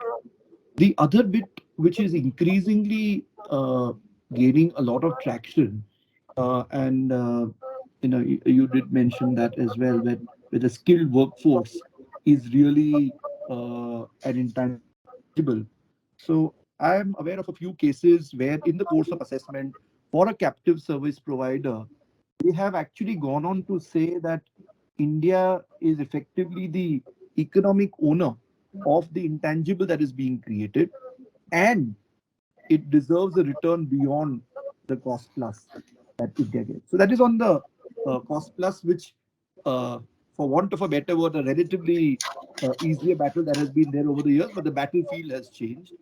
The other bit that I'm increasingly finding in my experience in a lot of cases is the way with these digital companies, the way they are getting assessed is very, very different, right? Their whole application of these companies and the way they are being looked at, they are looking at things in a different way. Again, questions on the kind of payouts that India makes, and I'm not talking about the traditional management fee payouts, but the kind of intercompany arrangements for digital companies. How is that kind of panning up, right? Is that creating virtual Ps, and they are beginning to go down that path as well. And we've seen some decisions in the recent past where they've rejected the FAR that may have been documented by the Indian taxpayer and gone on to take a more difficult position. And last thing to round off this part is that we are seeing an increased uh, interest in them looking at the global setup and evaluating whether there has actually been any business restructuring or not at a global level and at an India level. And their idea of a business restructuring may not be a very simple situation, but even where we've seen uh, some services being discontinued, for example, in India, and being started with another own captive service organization, maybe service entity two, they are questioning whether that is amounting to a business reorganization and requiring an exit charge. So I just wanted to add the bits besides the old issues of AMP, etc., which continue to remain unabated. But these are other areas where, in the Bangalore context, for the kind of service provider entities that we have in India, those issues continue, but the angle is changing in terms of those matters. Wonderful. I think some of it I have, if I have to say, whether intangibles can be located outside India at all, whether they will perpetually remain in India because services continue to be provided out of India. These are, I think, complex issues which I think there are no easy solutions. And I do see work getting allocated to other geographies, whether it's a sacrifice by India or it was just that a business case it happened rather than a voluntary sacrifice or arranged sacrifice, if I would put it. That very complex issues do evolve at this point in time. And it's interesting for our professional cycles, but businesses have challenge even identifying the transactions, if I can put it in a more Absolutely. realistic say. They may not even know that a transaction has happened, but nevertheless there's a transaction, that kind of thing. And little on the same side, in the sense we're taking a subject a little further, can you have some sense of which are the inbound problems and the outbound problems? I can possibly leave the outbound to Eric and the inbound to Subho, and see whether we can be a little more intricate as to captives which are serving from India are more prone to higher TP scrutiny on problems which are not explored so far. And outbound, Eric, I have a thought. Please ponder over it and please respond to it. Whether outbound requires any TP at all, if you have a better CFC regulations, which essentially says that profits of the foreign entity shall be deemed to have been included in the Indian entity, treat it like more like a disregarded entity or like a branch. You don't need a TP at all. Is that a bad suggestion for the government? No, Not from the not at business all. perspective. Let us. Not at all, sir. I think I'll put the outbounds into two broad baskets, sir. One would be the newer outbounds, which we have the startup environment that we've seen, and Bangalore is a hotbed for startups, which are beginning to find their feet outside of India, be it a SaaS startup or otherwise. And then you've got the other traditional large Indian business houses who have their setups outside. Now, the point that you made on CFC, etc., those remain agnostic of what kind of organization it is. But the issues in the two organizations tend to be very different, right? In startups, the question remains is where does the IP really lie? Where does the head and brain, where is the control and management, where is the DEMPI really being located? Uh, uh, and questions are being asked, and challenges are being posed, and some cases it may be right as well, that have they really done it in the right spirit of business and not just done it from a pure tax perspective. So that's one set of issues, sir. On the other side, if you look at the other traditional outbounds, and if I were to, again, being in Bangalore, can't afford to ignore the large IT setup that we have in India. There, I've recently come to know of issues where in the past they were okay if the overseas entity was not being tested, and as long as the Indian entity, regardless of the fact that it's a large entrepreneurial setup, was being tested on an arm's length basis. But now, conveniently, if the Indian entity has a reasonably good margin level, they are looking at other avenues to make adjustments there by looking at margins of the tested overseas tested party, making saying that, look, that's a more simpler party, and should have been the tested party. It's earning more than what it should have, and so that margin does need a revisit. And seeking to kind of make adjustments in that direction. Besides the old traditional route that we've seen on loans and guarantees, which have traditionally been for Indian outbounds, one of the biggest areas of TP controversy as well. So, as I said, put it in these two buckets: the startup, where the kind of issues are very, very different, and then you've got the traditional Indian outbounds, where the issues are potentially different as well. Shubho? Right. No, when So, you Shiva, on spoke about, inbound, of yeah, course, no, if no just to restriction, we add can on the also cover as outbound one part, gap. what Eric said. So, Eric, we've had cases where India, being the headquarter, the entrepreneur IP owner, has been tested as the tested party just because the foreign entities do not have enough profit. So, we've got cases both ways, I guess. So, Convenience. anyways, yeah, I think, sir, on the inbounds, I'll not just speak about the captives. Of course, captives form a very important part, but there are also these other entities which are not really captives. They could be having third-party customers, could be in manufacturing, distribution, even services. So, because the issues there are somewhat different from what the issues are for captives. Like for captives, I think the issues still remain mostly on the characterization, that what, given the functions and risks that the captives are undertaking, given the fact that they've been around for so long, moving up the value chain in terms of work, whether the same markups or whether even at all a cost plus remains the most appropriate method, or whether something similar to a contribution profit split or a residual profit split needs to be looked into. We've not reached probably that far, but questions have started to being asked. So that is one main thing I would say for captives. Other than that, the routine things, about cost-based definition, whether ESOPs are included, foreign exchange operating, non-operating, then things like that. But if you have excess capacity, if you have got a new building in place, you're still setting it up. Whether the depreciation, the rent, you could claim to be a non-operating because you didn't utilize it. So these kind of issues, especially after pandemic, I mean, these kind of issues we've seen happening. So those issues remain the same, but largely, I will say, still focused on the markups and the profitability of the captive in India, given its functions and risks and assets.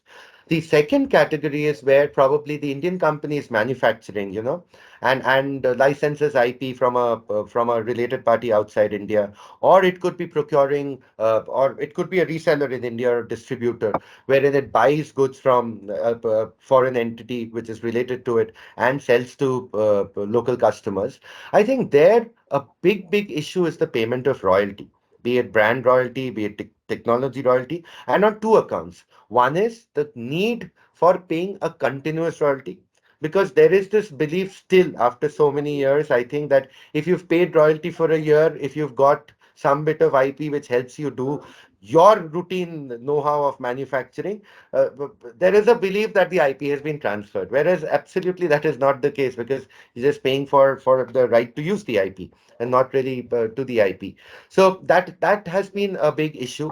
We've seen profit split analysis being utilized or used by the revenue authorities, where there is a royalty payment, where clearly there is nothing non-routine being contributed by the Indian side, and the transactions are not so linked that they cannot be separated. So we've seen all kind of experimentation, if I may use that word, done by the TPOs with the hope that those are sustained at higher levels. But thankfully, at the ITAT level, most of these stands have been nullified or remanded back. So overall, I'll say that at the TPO level, we still see adjustments which, if not alarming, but are pretty worrisome. And given the fact that, again, it is a long way to the ITAT, where finally probably taxpayers were getting relief, and whether, I don't know, after SAP Labs, whether that still remains a sanctuary. But yeah, I mean, these issues will keep cropping up, and I think will keep increasing.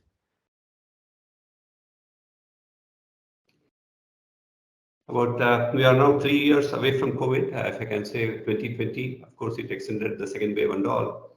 There are certain positions which they taken with regarding to COVID. Are there assessments which are emerging based on COVID that the margins had declined for the Indian enterprises? Is there any feel of how COVID has been treated in the tax assessments? Do you have any experience of how things are panning out on that space? Sir, I Subho, think you for the can take the lead. COVID, Thank you. yeah, I think for the COVID year, it's still not come up. The notices are being issued for the main affected year. So we don't really know what kind of treatment we might be expecting.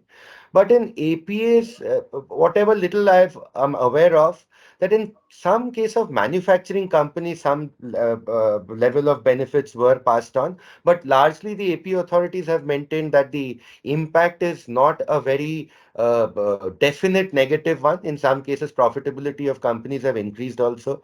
So given that, although there have been a lot of global studies made, I think most of the consultants came out with their own models of connecting, the adjustment to the country's GDP movement and things like that. But in India, to my mind, and Eric, please add on if you've seen anything live. To my mind, it's been pretty restricted, the benefits being passed on to the taxpayer. I'd concur with that. And again, just to just kind of add one more dimension to it. The general consensus, sir, has been that COVID has been bad for all the industries, whereas actually there have been some industries which have benefited from the COVID situation as well. It could be something as simple as companies in the telecommunications space, for example, the IT space, the service provision space, right? Just these are a couple of examples that immediately come to mind where the demand for those companies have actually gone up so much so significantly. So there's actually a positive spin to what the unfortunate COVID incident has kind of brought out. So the tax authorities, in my view, while they haven't yet taken up in APAs, they have been mindful. In my experience, I have personally experienced that where they have been mindful and have given a COVID relief. But again, they have been smart enough to look at the industry in which the client is operating in. If the client industry as such is doing much better, then there is no reason for any relief to be given to the Indian entity as well. Wonderful, wonderful. So you get a sense. For example, if you are in the travel space, I presume you will get a relief because obviously travel has been affected. But if you are in IT or telecom, you may benefit from the adverse circumstances though unfortunate, but nevertheless, profits are profits. And nevertheless, you must earn more profits in these adverse Absolutely, circumstances. sir. Absolutely. A little sense on, wherever now I'm going, one of the topics which gets included is the ESG. I do not know how globally it is being talked about, but I get a sense that ESG will become a compulsory reporting both in corporate reporting as far as the directors concerned Sure. on ESG and also the auditors comments on the ESG. Obviously, ESG also means there's going to be some kind of a supply chain impact in the sense you are ESG compliant, you are capable of being an international supplier. You are not ESG compliant, you have certain negatives to be picked up, and therefore, how do you look at it as is ESG the next wave of concern for TP also? Check that, put it. So, sir, as you rightly said, there are two parts to it. From the governance side, there will be an increase ask and a demand for more uh, kind of clarity in terms of the overall tax and the transfer pricing policies of the taxpayers, right?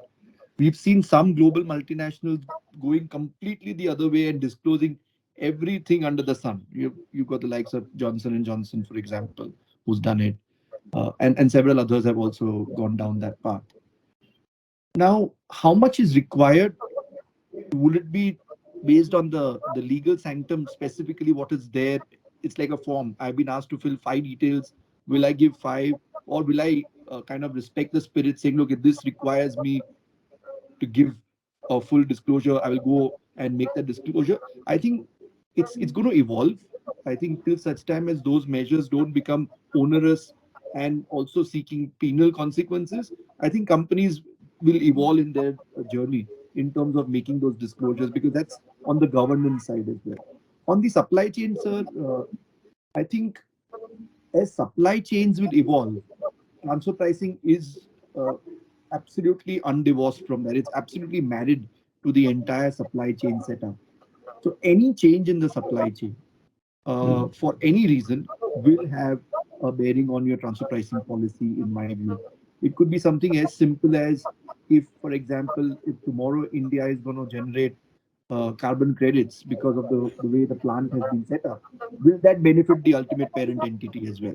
Because ultimately they are funding the manufacturing setup in India using those global best practices to ensure that the plant is as green as possible, right?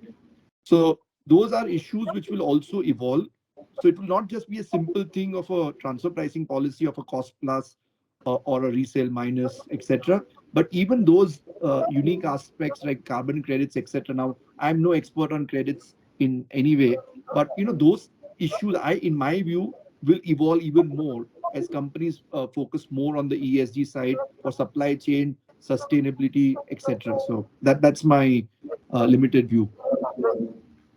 So, your comments, No, I think I do agree. I agree with Eric. See, it's I think a bit premature to actually see the impact on transfer pricing for ESG, because we don't really know how it's going to pan out. I mean, whether it's going to be within the group exercise or whether third parties will be involved, how it's going to be managed.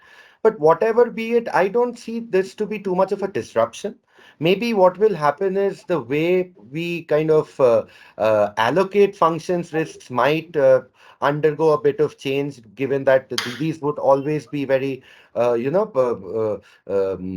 technology, advanced, using advanced technology, renewables and things like that. So probably the IP part of it will play a greater role than the physical infrastructure. But to my mind, I think it's still a bit premature, and we need to see how companies work it out. Happy it remains premature for some time because I think we are handling too many problems at this time. Even on the past issues, to get into new issues is going to be a little troublesome, I think. Uh, I'll come to one issue which has always been intriguing. For the only reason I thought safe harbor rules should be very popular, because after all, the government has said that yeah, there is a certainty, upfront certainty. You can conclude that it's easier than an APA. It's transaction specific, and you can get into concluded results Okay, the margins are specified, there can be slight premium, but many corporates may want to accept the premium and go ahead with life. How do you find that safe harbors have not become popular either before the amendments or even after the amendments? Subho first, and Eric can give his comments on how he looks at it. In the sense, I don't see many companies volunteering for safe harbor. Is it a assessee issue, or is that it's too difficult a procedure that even if you come out, the process is so difficult that you may not get any result which you want? Or there are no certain business norms that nothing sticks to you really, you know? Right. So I think the intention of getting in a safe harbor was obviously a very good one. And I think the stated position of the department was that for the bigger companies, you look at APA, but APA, since it's a slightly expensive process, the smaller companies can opt for a safe harbor. Now, as you said, I think the first safe harbor, the rates were actually pretty close to the TP assessment rates, and nobody was willing to buy certainty by sacrificing so much of tax cost in India. Now, after the reforms, I think there are still a few companies which have still taken it up. Now, a couple of things I think which might prevent more and more companies using it or play as a spoil sport is firstly that it is limited to companies which have a turnover of up to 200 crores. So, and if you look at an APA, the expense and everything, the mid-sized companies, from between probably 200 to 700 crore odd or 1,000 crore companies, those are the ones who, even though if they want to get into safe harbor, may not be able to right now. Second is at the time when the rates of the safe harbor were brought down to 18 and 17%, I think taxpayers were getting ITAT judgments at around 14 and a half, 15, between 14 and 15%. So probably they were willing to take that risk and wait for the time to save that 2%, which in some cases probably would have worked out to a big number. The third, I would say, is that uh, awareness probably is also one issue because I do not see too many people talk about it or ask questions. For example, like the APA has caught on and people are aware, there is significant amount of curiosity amongst taxpayers regarding APAs. Safe harbors comparatively, I've not seen too many taxpayers even being aware of it. So maybe it could be a awareness issue also to some extent. And probably another thing that also would stop people is that safe harbor is still restricted to certain industry segments, and it's still not available for a number of other services which happen in India or activities which happen in India. So largely, I think these are the issues. But if the safe harbor regulations are modified and made wider and probably simpler to administer, which is not very difficult right now, but maybe even simpler, I think there'll be a lot more takers because this is actually a very good way out for the taxpayers to get certainty without incurring too much of expense. So, Eric. I mean, I concur with everything you say. I always joke with my clients. Safe harbor is only safe for the government and not so much for the taxpayers, right? So, in terms of ensuring that they get their share of get their taxes. But look, unless they really moderate and rationalize, not just on the rates but also the coverage, you're not going to have that many takers, really speaking, as far as the safe harbor is concerned. And uh, while we don't have stats out in the public domain, but I think pretty much everybody who's a consultant or has been a consultant will say that the adoption percentage would be very, very low. Is it that the transition to median adoption from mean that has not got reflected in the safe harbor rates? In the sense, is it that the old thinking has remained while the median allows you to come to a better rate in transfer pricing determination? So possibly yes, sir, but also it's been about 6 years. June 2017 is when these current set of rates, which are there for safe harbor, were kind of notified. And after that, we haven't really seen a change. So, but we understand, and we did make strong recommendations through the BCIC in the paper that we submitted to the finance ministry on the changes. And what we understand is it is being looked at very seriously. So, on a very serious note, it's encouraging to hear that kind of feedback that the government is actually looking at making safe harbor safe also for the taxpayers. Uh, but yeah, it remains to be seen what comes out. And given we are into general elections next year, unlikely to be to see any action till maybe June or July of next year. So till then, it's a wait and watch. And so just to add to that, so see, safe harbor is not really arm's length, right? It's more like a percentage being given to you, which is more like a negotiated percentage.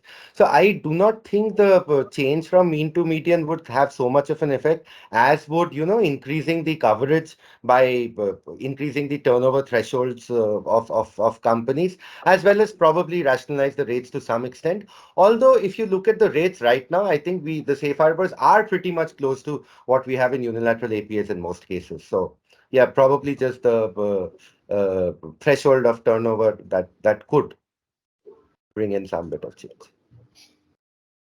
Come to APA now. I think a very widely discussed topic, the difficulties of getting an APA result, time boundness, the nature of application, the controversies, the experience of getting an APA. A few years we had almost a lull period, in the sense APS did not come out at all. But last year I find 95 APAs concluded, 63 unilateral and 32 bilateral. Bilateral is a good take. I thought 32 is not easy to achieve in a bilateral space. I would think it's a reasonable good achievement. Globally, these numbers may look very big because their APA's programs are slightly different from our APA programs in the sense that there should be extreme complexity to go there. Here, we don't need so much of complexity to be in the APA, if you can put. 516 or ever since APA got introduced, I don't see the numbers very impressive for the kind of advertisement the government wanted it to be. What's your experience on APA? Number two, let me ask you one more question. Both can give your thoughts. Is CBDT necessary at all in the APA process? Is it between central government and the taxpayer? Is CBDT required at all? Is it adding an additional layer of administration, which possibly is not required in the sense, after all, the AP authority is constituted by revenue officials. Why do you need one more CBDT in between for approvals and then MOA? Can it be simplified with only expert group analyzing central government signing an agreement, and that is the matter? Comments on your experience on APA. What are the difficult areas? Why it takes long? In fact, I find the effect of APA period also gets over in many of it. In fact, Eric may reflect on some of our cases where we have discussed in certain associations. The utility period for the APA is over. The appellate authorities have already given the decisions. Still, you want to concede, you can concede, because after all, the APA determines a higher rate. In all gentlemanliness, you may say, okay, we'll adopt the APA because it sounds good that we will honor an application, that kind of thing. So what's your experience on APA? How long it takes? What is the cycle period? How quick it has been, the fastest, if I can say, which is the T20 in the APA? So I had an APA which I've concluded in 6 months. That's the fastest Okay. I've done. But I have APAs, as you rightly mentioned, sir, which have gone beyond the term of the APA as well, right? So beyond 5 years. So uh, the way I put it is, I think the intent of the APA was very noble and the right intent, and it did go in that direction. But I think the infrastructure has not been able to cope up, right? Like, for example, sir, just about a month and a half back, there was no additional commissioner of income tax APA for any of the five APA commissioners that were there. Now, again, this is not to point fingers at the government or anything, because they have a job to do beyond just the APA administration as well. And they are short staffed. In fact, in my recent conversation with the chairperson of the CBDT, he was candid enough to admit that while they do want to ensure a lower inventory, not just of the APAs, but also of the appeals, with the recent augmentation of that with the DCIT and JCIT appeals, they don't have the manpower to be able to really uh, kind of do justice to the kind of initiatives that are being rolled out. So one is the infrastructure which needs to be strengthened. They've just added a new APA commissioner a couple of months back, uh, who we understand whose remit is going to be largely to look at bilateral APA cases. Now, again, this gentleman has got a posting, but does not have the right support to be able to execute the APAs as well, right? So that's one piece in terms of kind of addressing the infrastructure and ensuring that there is a good support team for the APA commissioners, because they need that to be able to execute it faster. The other bit, in my personal view, is uh, legislatively or otherwise, we need to see whether we need the same cycle and process for a renewal APA as against an original APA. What kind of checks and balances can be introduced, which significantly reduces the time, the steps, the process? Because right now there is no difference. Once your APA term is getting over, you need to file afresh. It's the same application form. There is no change to the application form. The process also, as per their internal guidelines and the law, remains the same. So they need to really see how do they make that process better. That was point number two.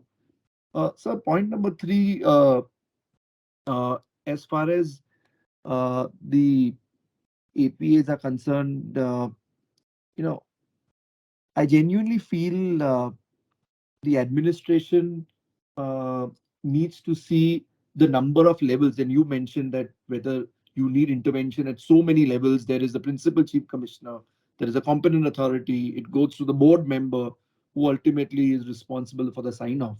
Now, again, can it be done in a calibrated way, right? The process can be defined depending on the type of APA. You can do away with levels. Say, for example, uh, do we need uh, all these levels of approvals for all types of APAs, right? Can we take a more practical and a conscious call? To my view, in my view, the answer is yes, because now there is experience.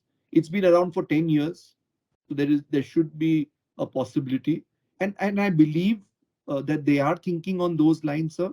And even the recommendations that we've given are kind of looking at charting a similar path. But of course, the devil is going to be in the detail and what comes out through legislation or other means.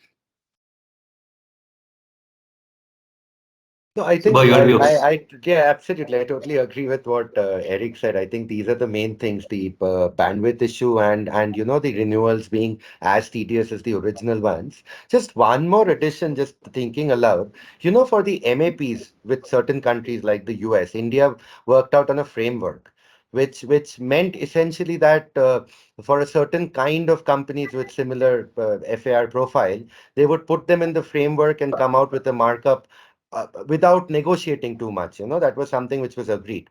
Now, one could possibly think of a similar framework, unilateral, even on a unilateral basis, which the government can come out with, that these are the simpler cases. This is where it fits in within the probably the range of IT or ITA service providers. So if you agree to this, your APA is done. If you don't, let's get into the details. Do a site visit, do the process. If you at first agree to the rate being offered, you're out of the APA process with the 5-year APA. So thinking of small innovative things which could actually lessen the burden on the AP offices, because right now there are a huge number of cases, including renewals, where the original APAs are not signed, the renewals have been filed, but there are absolutely no people. And in the short to medium term also, even the APA officers do not see this shortage of people being sorted out. So I think we absolutely need to see alternate routes, how to lessen the burden of the APA commissioners. Otherwise, we might land up with a situation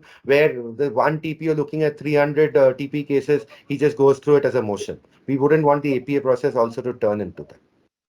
Is there a segmentation issue which we can look at? For example, if my application has 5 issues, uh, can the APA decide on one issue? If they are very certain, they can give it immediately. The remaining 4 can go for discussion. Is that all the 5 will have to wait at the same time for an agreement to conclude? Yeah, I mean, we possibly could think of all those variations, looking at the pros and cons, which work, which don't. But I think definitely some alternate mechanism within the alternate dispute mechanism is I required. do feel in a 5 issue, maybe 2, 3 fill into a capsule model, which you suggested It that they could be put left into to each the domain. discretion of the taxpayer or something. I mean, yeah, I mean, possible. Because I do see the volume will pick up because certainly so the Supreme Court decisions and all will prompt taxpayers to look for certainty, in the sense. Absolutely. Absolutely. Nobody likes a 20-year cycle of Sure. litigation. No, exactly. And Certainly, now with the APA backlog, even that is becoming a challenge, sir, because again, there'll be taxes to be paid. I mean, right now, even interest is to be paid, returns to be modified. So if you have to wait for 5 years to complete a unilateral APA, it really doesn't make sense. And just to add further, right, where it doesn't help the taxpayer is that fine. If it is a complex APA, it may possibly take a lot of time, right? Because they want to ensure there is a full diligence of fact. But the way we have seen the APA getting administrated in other countries, right? You can actually put the normal audit process on hold, saying that, look, we will not continue your normal assessments till your APA is concluded because you are into the APA program. Or alternatively, why don't we separate the TP assessment from a corporate tax assessment?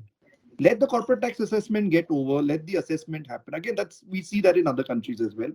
And the TP assessment can kind of walk its course, either as part of the APA, or if it's an APA, then you put that on hold and you put the administrative assessment process on hold. Once the APA is signed and subject to certain time bounds, etc., that can be defined, so that at least it puts lesser burden also on the machinery as far as the Indian government is concerned. very valid suggestion, separating the two assessments, and one need not bear the interest burden and other things because the other has not got concluded. That kind of. And any experience on rescinding the APS, in the sense the APS have been concluded, but the authority says that the facts which were submitted in the were not actual the facts, and therefore is there any litigation around that? If I can, any experience of that? Not much.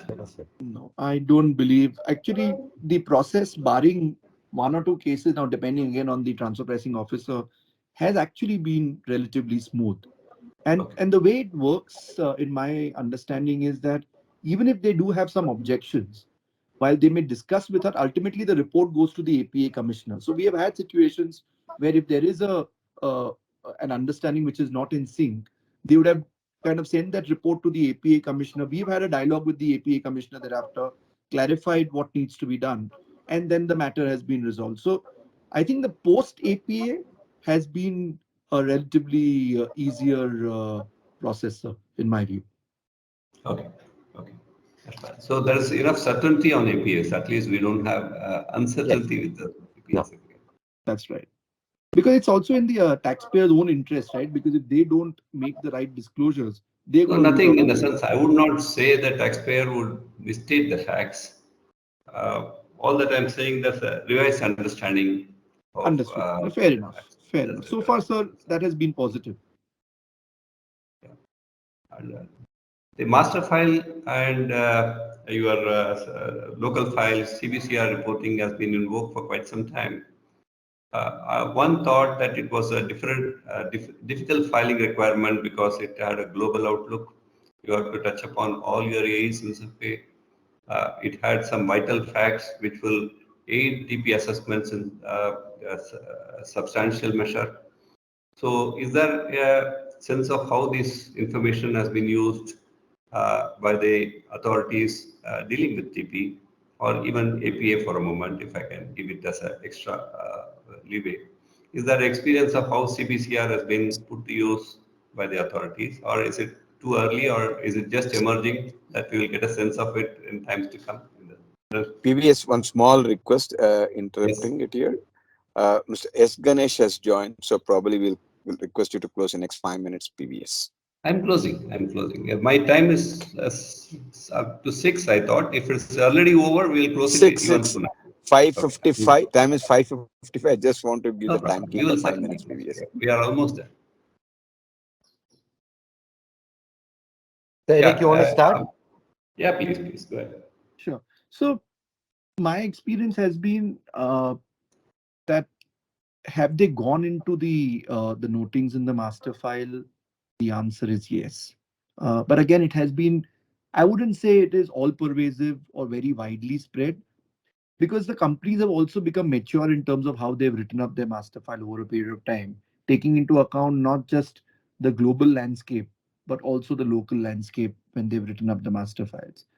So to that extent, while yes, if the Indian entity does not feature into the grand scheme of things, it may sometimes get misrepresented, not just in the master file, even in the global 10K, for example. India Software Development Center may be regarded as an R&D center. Now that at times becomes a low hanging fruit for a TPO to say, oh, that means you are doing R&D in software. It warrants a completely different remuneration. So those pieces will remain, have remained for a while. I don't see that going away completely. But in general, yes, even India has used CBCR at least as a directional risk assessment framework. Master file, you've anyways been filing with them, and there is data which is readily available with them. I also understand that the tax department is increasingly looking at data analytics. I don't think they have yet used that as much as they potentially could have for the master file data that is available with them. But that I would believe that time is not far away where they actually get into more detail and use technology in that direction and not just rely on somebody reading and kind of forming a conclusion on that. So that would be my limited bit. Data integrity is going to become very important. Your systems have to support the data, whether your technology is relevant to support the data, and with the augmentation of pillar 2 now, this CBCR data and master file data become even more important in terms of your entity characterization and all. Subho? Yeah. So yeah, I mean, largely that, but previous sir, I think it is still not a trend, looking at CPCR or asking for the master file or referring to them. In fact, for a few clients, we are aware that the Indian TPO through the Indian competent authority wanted access to the the CPCR filed in a foreign country, but in quite a few cases, they have not received any response from the foreign country because there is probably still that apprehension across the world, which was there from the beginning, about data integrity in India. I mean, how that data would be used, because CBCR would contain some of the confidential information for each of the companies. Having said that, they have been referring to master files in audits of probably the flip side entities, the foreign entities which receive royalty or interest or FTS in India, to see what kind of revenue streams they might be receiving from other entities across the globe. But yes, overall, they're tending towards it, but still not trending. So that's all I can say. Wonderful. Thank you. I think we had a 1 hour of great discussion, touching upon things which normally I wouldn't have heard, but for your briefing on the call at this point in time. This session has been very interesting to me for the only reason that I would not get such a privileged information being imparted into me over the last 1 hour. In fact, I'm happy that I stopped the session from the earlier one, not because I wanted it that way, it just happened because of circumstances. I thank Sekar and BCIC for that. We did touch upon almost everything which is not traditional, if I have to say. I think we touched upon everything which may have some kind of an interest as an emerging trends and emerging issues in TP rather than past issues which are well known to us. Thankful to you. If you have any comment, I'll hear you. Otherwise, we can wind up. We have only 2 minutes left as per Shaker's mandate. Thank you, sir. You've been very humble about this. I think your knowledge precedes me for sure. So thank you for being so patient and hearing us out. Thank you, sir. It's been an honor. Thank you. Thank you. Shaker, Thank you you. can take over. Yeah. Thank you, PVS. Thanks, Eric. Thanks, Shibu, for taking this session. A wonderful session where I'm sure all of the participants would have taken a lot of key takeaways out of this. And I would like to also inform the participants that Eric, Shibo, and PVS, and I should not forget to mention Rishi Halalka and Suchint Majumdar. All of them work together along with me, PVS, Viram, Sunil, and Tapti on a great paper which we submitted to the Ministry of Finance on transfer pricing. And that was well received. And I would like to congratulate this team because it is the first step taken by any Chamber of Commerce on transfer pricing, which was very well presented. So thank you, Eric, Shubho, and the team for that. And thanks a lot. Have a great evening. And the next session we Pleasure. have, Thank uh, you. thank you. Thanks a lot. Thank you. And while we warmly welcome Mr. S. Ganesh, the senior advocate and was a great lawyer who has done a phenomenal uh, cases in Karnataka High Court, Supreme Court on various international tax matters. A very, very personal relationship that person like me and PVS share with him, where we have had a lot of engagements, dialogues, interactions with him, and every interaction leaves us some sort of a learning after that. So thank you, sir, for accepting the invite of Bangalore Chamber of Industry and Commerce and taking your time on Sunday evening and trying to give some key, what I would call judicial trends on the litigation on international tax matters. Thank you so much, sir, for being here. And over to you, sir. Am I audible and visible? Yeah. Yes, sir. Yes, sir. You are absolutely visible and audible, sir. Thank you. Thank you. The only similarity today I noted between you and the ASD was the color of the shirt. Both are wearing red shirt. So I would like to hope that. So when you see both of us, you see red. Very good.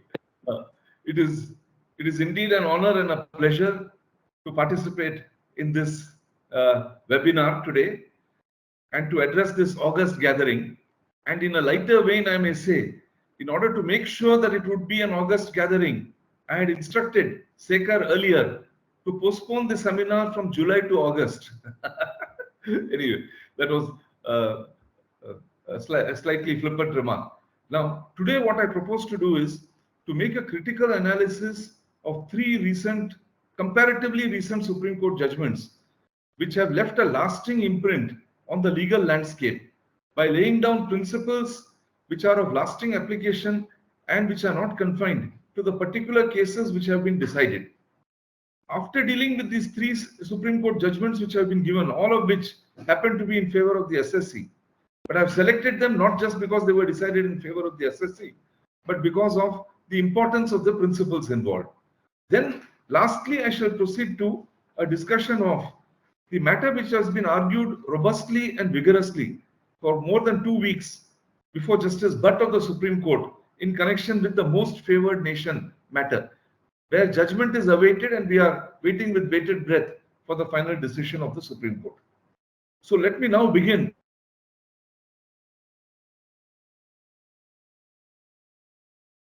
Now, Bangalore is the software capital of India, so I think it would be appropriate if I begin with the renowned package software judgment of the Supreme Court.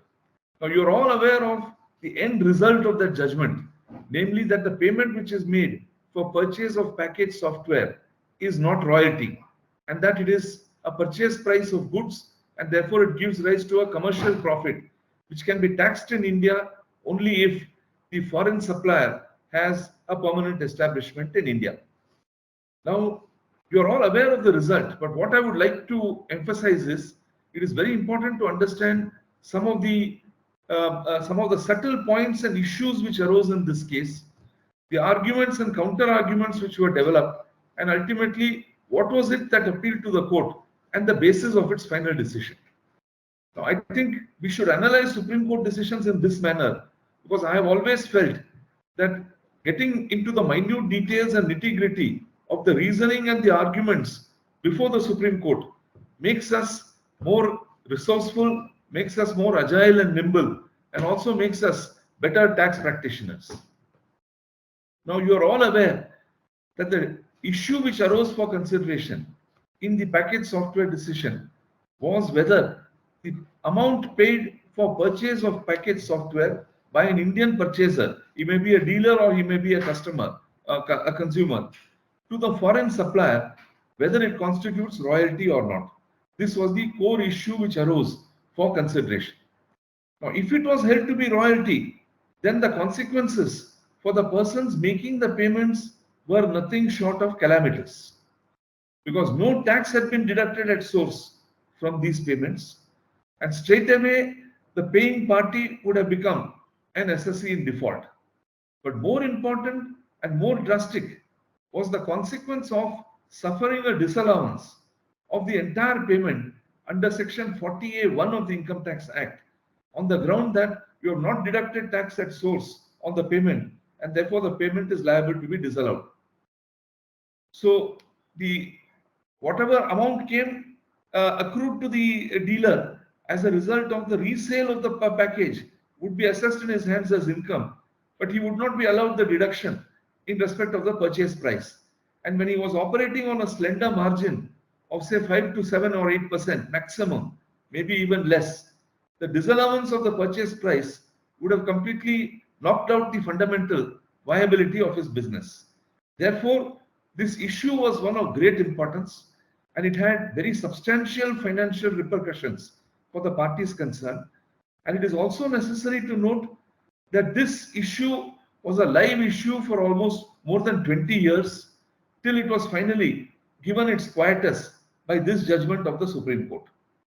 Now, we need to understand exactly the basis on which the basis was this. Copyright is a bundle of rights. A bundle made up of many sticks representing different rights which were vested in the copyright holder. The software package was a copyrighted article, and certainly the copyright in that article vested in who vested in the foreign supplier or the producer of that package software.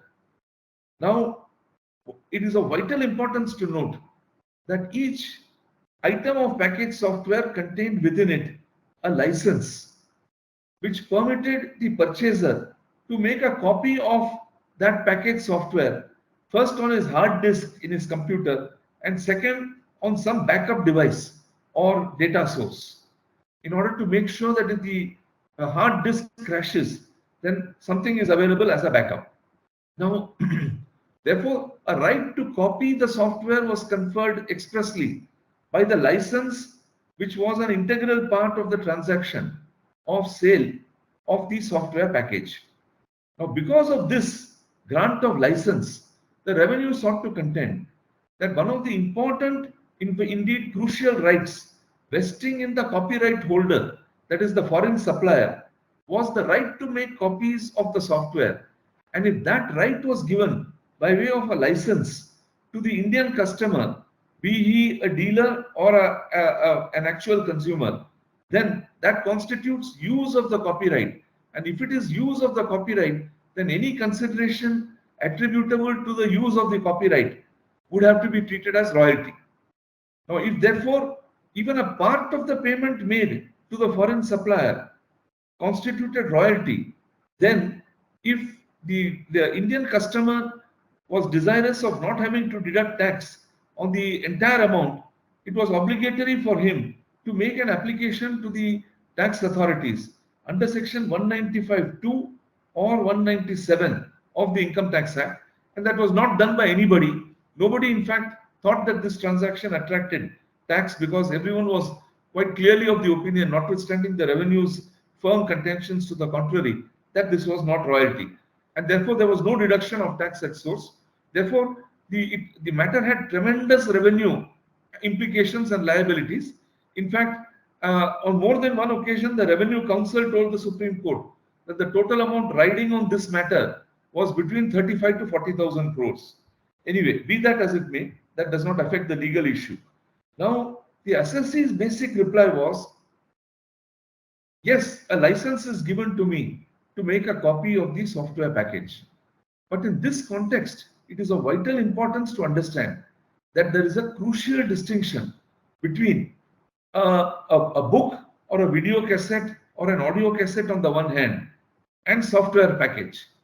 Because those other items like a book or an audio cassette or a video cassette can straightaway be put in a device and played. Book can be read, audio cassette can be heard, a video cassette can be seen without any difficulty and without having to make a copy of the item in question.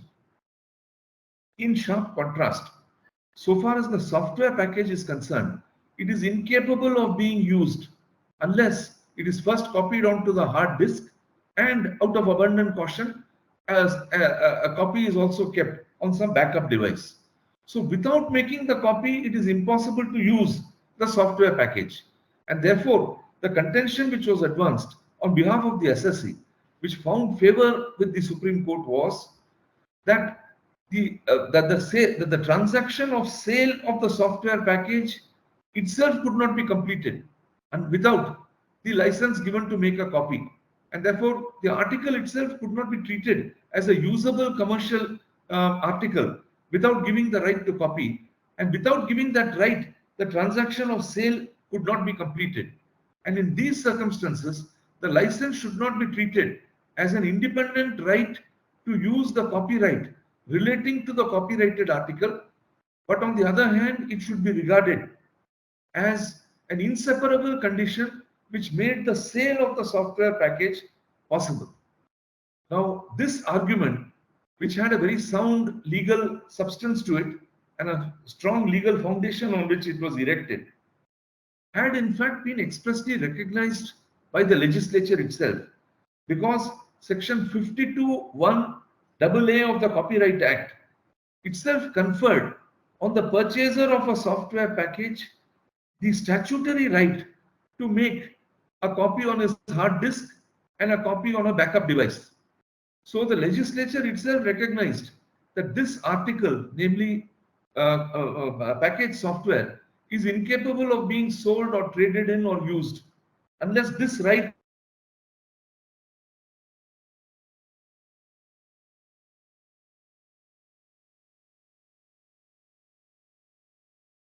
copy of the software package has profound legal consequences, which we were at great pains to explain to the Supreme Court and which the Supreme Court has fully accepted. And why am I emphasizing this point?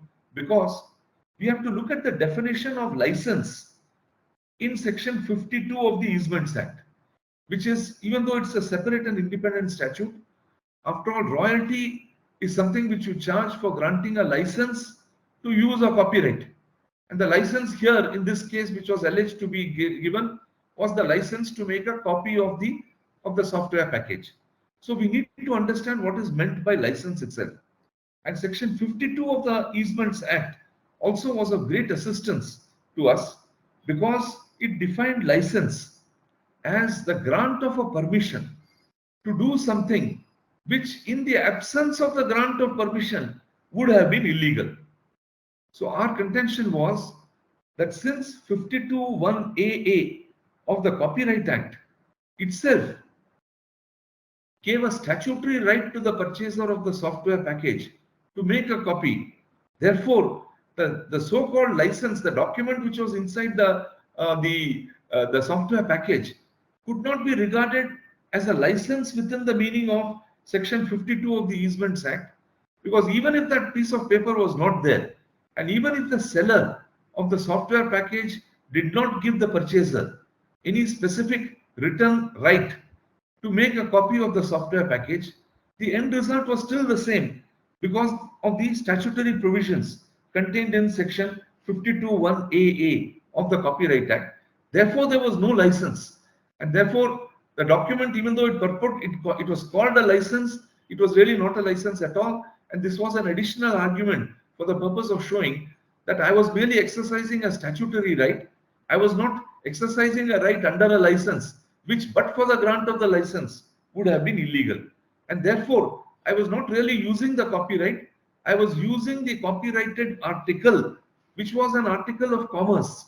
And it was impossible for me to use the copyrighted article. It was impossible for me to meaningfully purchase the copyrighted article, namely the software package, and put it to use in a manner which made sense, commercial sense, without making a copy of it on my hard disk and so on. Now, this is how the battle lines were drawn between the SSC and the revenue when it came to the purely legal contention of whether there was a use of the copyright and whether there was a license which was granted, and whether therefore the payment which was made to the seller consisted at least in part of a consideration for use of the copyright. I must point out to you that the revenue, having regard to the stakes involved, had filed extensive compilations before the Supreme Court, running into about 3 volumes, extensive quotations from US authorities, European authorities, Australian authorities, and so on, So it was really almost a doctoral thesis on the law of copyright and on the use of copyright. And on that basis, the revenue sought to put forward a very learned and scholarly analysis of the law of copyright and said that this was a use of copyright and therefore this must be considered to be royalty. Now, we therefore, looking at these paper books, one of the arguments which I had presented to the Supreme Court was, we are dealing with a simple commercial transaction. The payer may be a person in a non-OECD country, the recipient may be in an OECD country. They may be parties to a DTAA, but that was the only thing which tied them together. Now, is the purchaser, when he makes the payment, expected to make such a minute, scholarly, and extensive analysis of the nature of the transaction and then decide whether he is expected to deduct tax at source or not? And we pointed out, and it was really an argument in terrorem, but it was accepted by the Supreme Court, that if this is the test which is to be applied, and if this is the kind of burden which is to be cast on the person making the payment to the other person, and for deciding whether or not to deduct tax at source, then the wheels of commerce will certainly grind down to a halt. Now, this argument appealed to the Supreme Court, and therefore the Supreme Court asked us the question, then on what basis would the payer really be entitled to analyze the transaction and then come to a reasonable conclusion without going into an over-elaborate analysis as to whether the payment is in the nature of royalty and whether it is necessary for him to deduct tax at source. So in answer to that question, our reply was that why don't we take a look at the commercial aspect of the transaction? Every transaction, whether it is a payment, whether it is a transaction in goods or services or something else, can be analyzed either from a purely legalistic and juristic point of view, or you can adopt the test of commercial meaning or nomenclature. That is, how would a businessman or a person in trade and commerce really deal with it and consider it and understand it? Now, therefore, we said that really is the opposite test to apply, because these are all purely commercial transactions between businessmen who may be located in different countries, governed by different systems of law. Some may be in OECD countries, some may not be in OECD countries. Therefore, the right test to apply would be, how would a businessman look at and regard this transaction? And in this connection, we also placed reliance on a very interesting judgment of the Supreme Court, where the SSC had taken directly the opposite contention and fortunately had lost before the Supreme Court. That was the case of State Bank of India versus Collector of Customs, where customs duty was sought to be imposed, was imposed by the customs authorities on an import of package software. And the SSC advanced exactly the opposite argument for the purpose of avoiding customs duty liability. The SSC contended in that case that, look, I've only got a license to use software, therefore this should not be regarded as an import of goods at all. And if it is only a license, what I'm really paying is royalty. That royalty cannot be subjected to customs duty.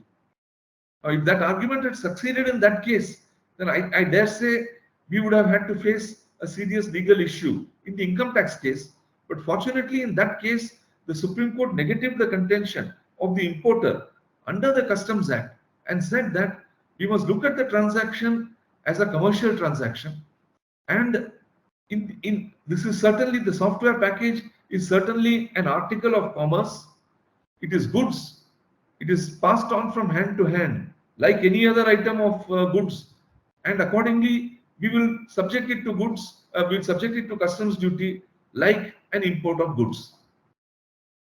So we placed strong reliance on this judgment and said that applying the logic and rationale which were put to serve in that judgment, this should be treated as a commercial transaction and it should not be treated as a payment of royalty.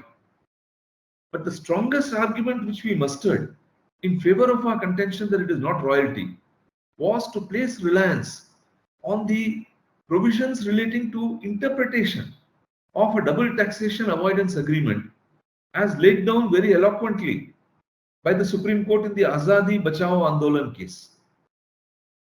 In that case, the Supreme Court made some very striking observations with regard to the interpretation of double taxation avoidance agreements.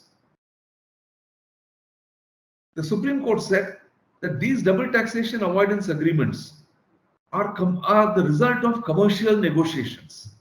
They are not the result of formal legal draftsmanship, and therefore they speak the language of the diplomat and not of the lawyer or the parliamentary draftsman. In fact, if strict juristic meaning were to be applied to the documents in question, then perhaps the agreement would not have been entered into and concluded between the two countries at all. And therefore, advisedly, some issues are left deliberately vague and open to interpretation so that the principles of commercial nomenclature can thereafter step in and fill any void that may exist.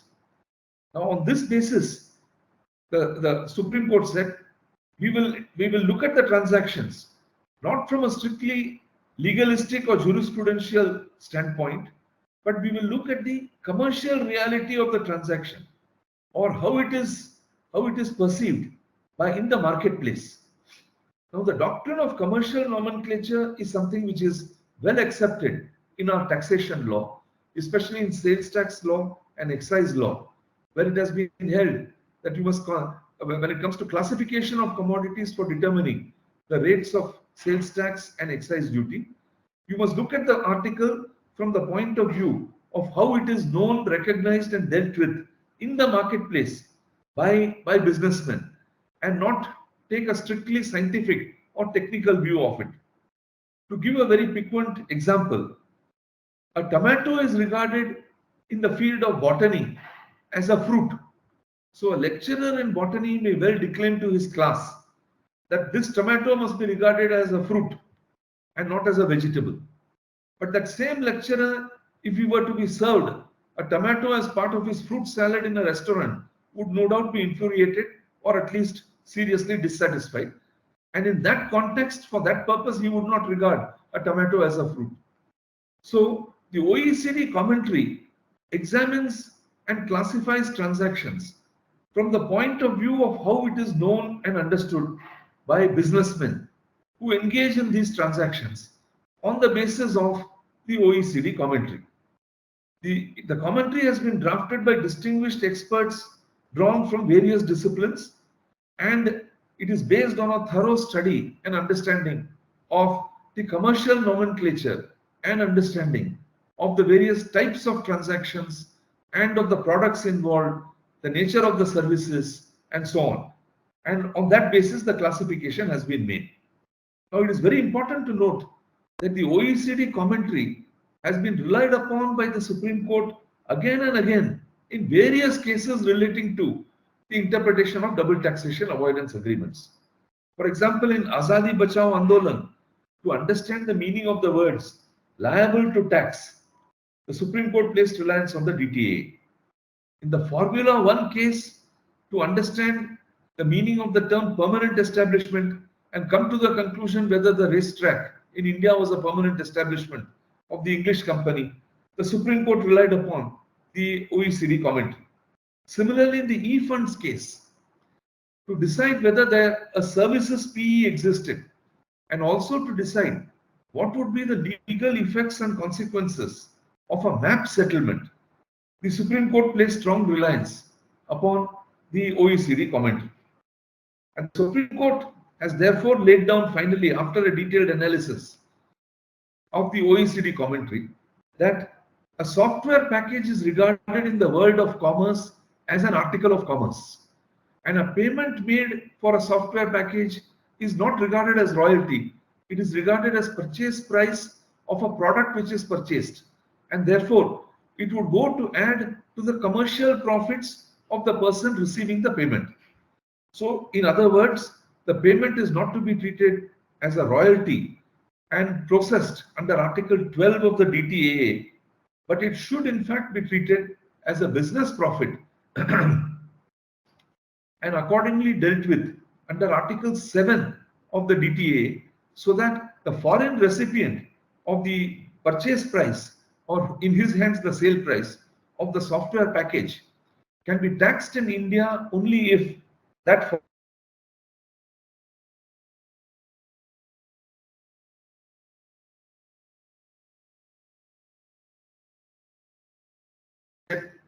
it will have several important consequences and important benefits flowing from this interpretation. Number one, such an interpretation based on the OECD will result in uniformity in the interpretation and understanding of double taxation avoidance agreements all over the world. But even though the recipient may belong to a different legal system, he may be in an OECD country, whereas India is not up to now, and hopefully we will be there in a few years. But if you go by the OECD commentary, then there will be uniformity, and as a result, the person making the payment can also decide without any great serious problem at all whether it is necessary to deduct tax at source or not, and so on. Now, therefore, it is also very important to note that on the basis of the OECD commentary, the Supreme Court has also taken another very important decision. The Delhi High Court, not the Supreme Court, Delhi High Court, and the matter is now pending before the Supreme Court, whether the amount paid for getting reserving a part of the broadcasting or transmission facility in a satellite. It is called a satellite lease agreement. So if you go by the plain wording of the agreement, then you would say straight away that the payment should be regarded as royalty. But the Delhi High Court, relying upon the OECD commentary, in the case of Blue Skies satellite, BV 382 ITR 114, laid down that the payment which is made for reserving a part of a satellite's transponder capacity, that payment should not be regarded as royalty. It should be regarded as business profit in the hands of the person receiving it. Now, while deciding this,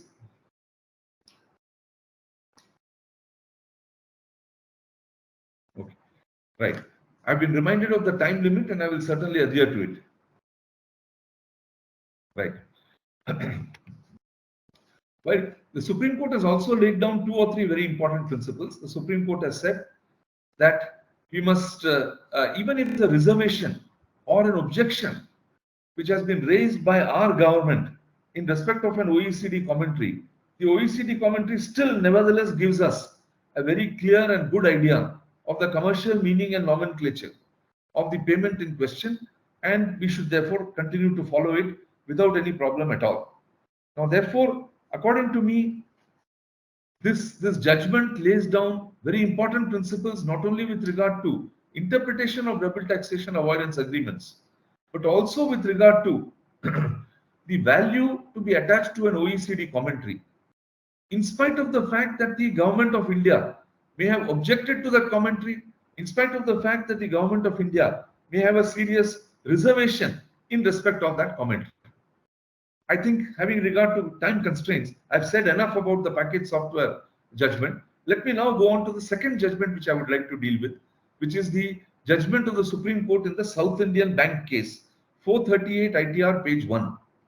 Now, this judgment interpreted section 14 capital A of the Income Tax Act, which lays down that where an SST incurs expenditure in relation to an item of income which is not included in taxable income, then that expenditure is to be disallowed. Now, at the outset, on a plain reading of 14A, it is very important to note that it is a provision for disallowance of a specific item of expenditure. But many assessing officers lose sight of this and treat this as a source of power for making an addition to an assessee's assessable income, which I think is a fundamentally wrong way of going about it. Now, in the South Indian Bank case, what happened was the assessee had a mixed fund, which consisted partly of monies which did not bear interest and partly of monies which had been borrowed at interest. And out of this mixed fund, it had made investments in securities and shares, etc., which resulted in tax-free income. So the assessee's contention was that the amount of interest-free funds was far more than the total investment which it had made in the tax-free securities, and therefore the disallowance under 14A should not apply at all. In sharp contrast, the revenue said, no, it is for us to decide how it is to be applied, and and we will put a burden on the SSC to say how exactly the amount came into the bank account of the SSC and how from that bank account the amount was utilized. That would have imposed a very serious burden which was virtually impossible to discharge in the case of a company having a large number of transactions. So when we argued this matter before the Supreme Court, we pointed out that no less than about 5 high courts had taken the view that you must look at the fund in its totality, irrespective of the particular bank account into which the amount had come in and out of which the investment had been made.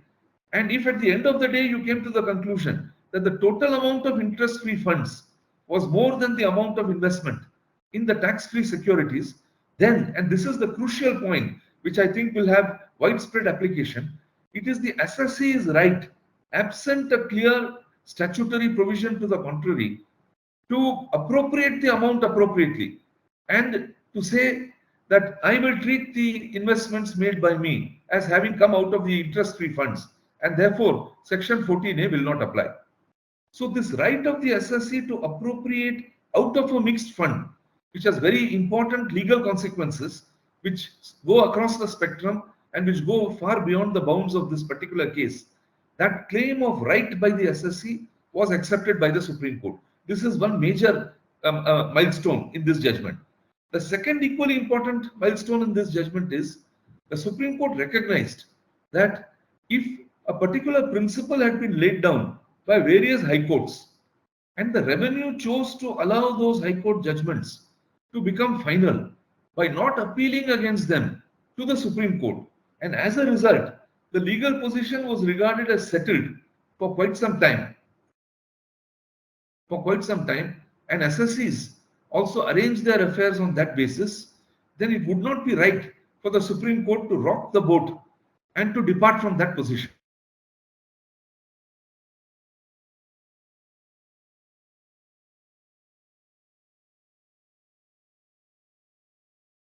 From Adam Smith's Principles of Taxation, and has said that it is of the essence of a good tax law that it should be certain, clear, and predictable and quantifiable. Now, I have heard Adam Smith being quoted only by Nani Palkiwala in his budget speeches, and this is the very first time that I have heard a Supreme Court judgment placing reliance on Adam Smith for the purpose of reaching a benevolent conclusion in favor of the SSC. So, therefore, these principles also, that the need for certainty, clarity, continuity, and quantifiability, I think these also have a very widespread impact, and they can be used in a large number of other cases. Now, let me now go to the third judgment, which I would like to invite attention to. It is a judgment under the CGST Act in the case of Radhakrishnan Industries versus State of Himachal Pradesh. And the reason why I am bringing that into the fold of discussion is this: it lays down some very important principles which enable tax practitioners to successfully deal with highly oppressive actions of the department when it comes to enforcing demands raised against SSCs. Section 83 of the CGST Act says that even if an assessment is not completed, there is a power of provisional attachment, of the assessee's assets, which vests in the assessing authorities, and that is subject to the formation of the commissioner's opinion that it is necessary to have a provisional attachment of the assets of the assessee in order to protect the interests of the revenue. So the Supreme Court, realizing that this power which was vested in the CGST authorities, and depending upon its subjective satisfaction, resulted in enormous hardship to assessees, and it also became a fertile source of arbitrariness, to put it politely, and to put it more bluntly, a very fertile source of corruption as well. Because if an assessee's bank accounts and stock in trade were all to be attached by a provisional order, and his business brought suddenly to a crippling standstill, then he will do anything to get out of it and meet any demands that are made on him. So the Supreme Court considered it appropriate to lay down in this judgment very detailed guidelines as to how this power is to be exercised. Having regard to the paucity of time, I will dwell upon these principles very, very briefly. Supreme Court said first there must be tangible material, very important. The test of tangible material, which has been laid down by the Supreme Court in the in the Kelvinator case in 2010, should also be applied in such a situation, even though the word tangible does not appear here. Whether it is tangible material or not, the court can go into and decide. That tangible material must have a proximate connection with the need to effect provisional attachment. So there must not only be a satisfaction with regard to whether the assessee is really liable to pay tax or not, there must also be satisfaction on whether it is really necessary to subject him to the extreme hardship of an attachment of his property. And all this has to be, and all this conclusion also has to be reached after giving a fair opportunity of being heard, even though it may be an abbreviated hearing, to the assessee. And the reasons for reaching that conclusion must also be clearly recorded. These, according to me, constitute major advances in the principles of administrative law in dealing with a purely discretionary power with profound legal consequences, which is vested in the tax authorities. So I think even though it is a CGST case, the principles laid down here will have sweeping application in all direct tax matters. Now, lastly, let me spend a few minutes on dealing with the judgment, not the judgment. We are hoping for a judgment and a favorable one. The arguments which were advanced very forcefully and robustly, and saying it even though I appeared for one of the assessees, whole lot of other counsel were also there. In the case of in the most favored nation case, now I appeared for an assessee who had who was a subsidiary of a French parent company, and it paid managerial service fees to its principal. Now, under the India-French DTAA, fees for managerial services were treated as fees for technical services and therefore were liable to be taxed in India. But fortunately, the India-France DTAA had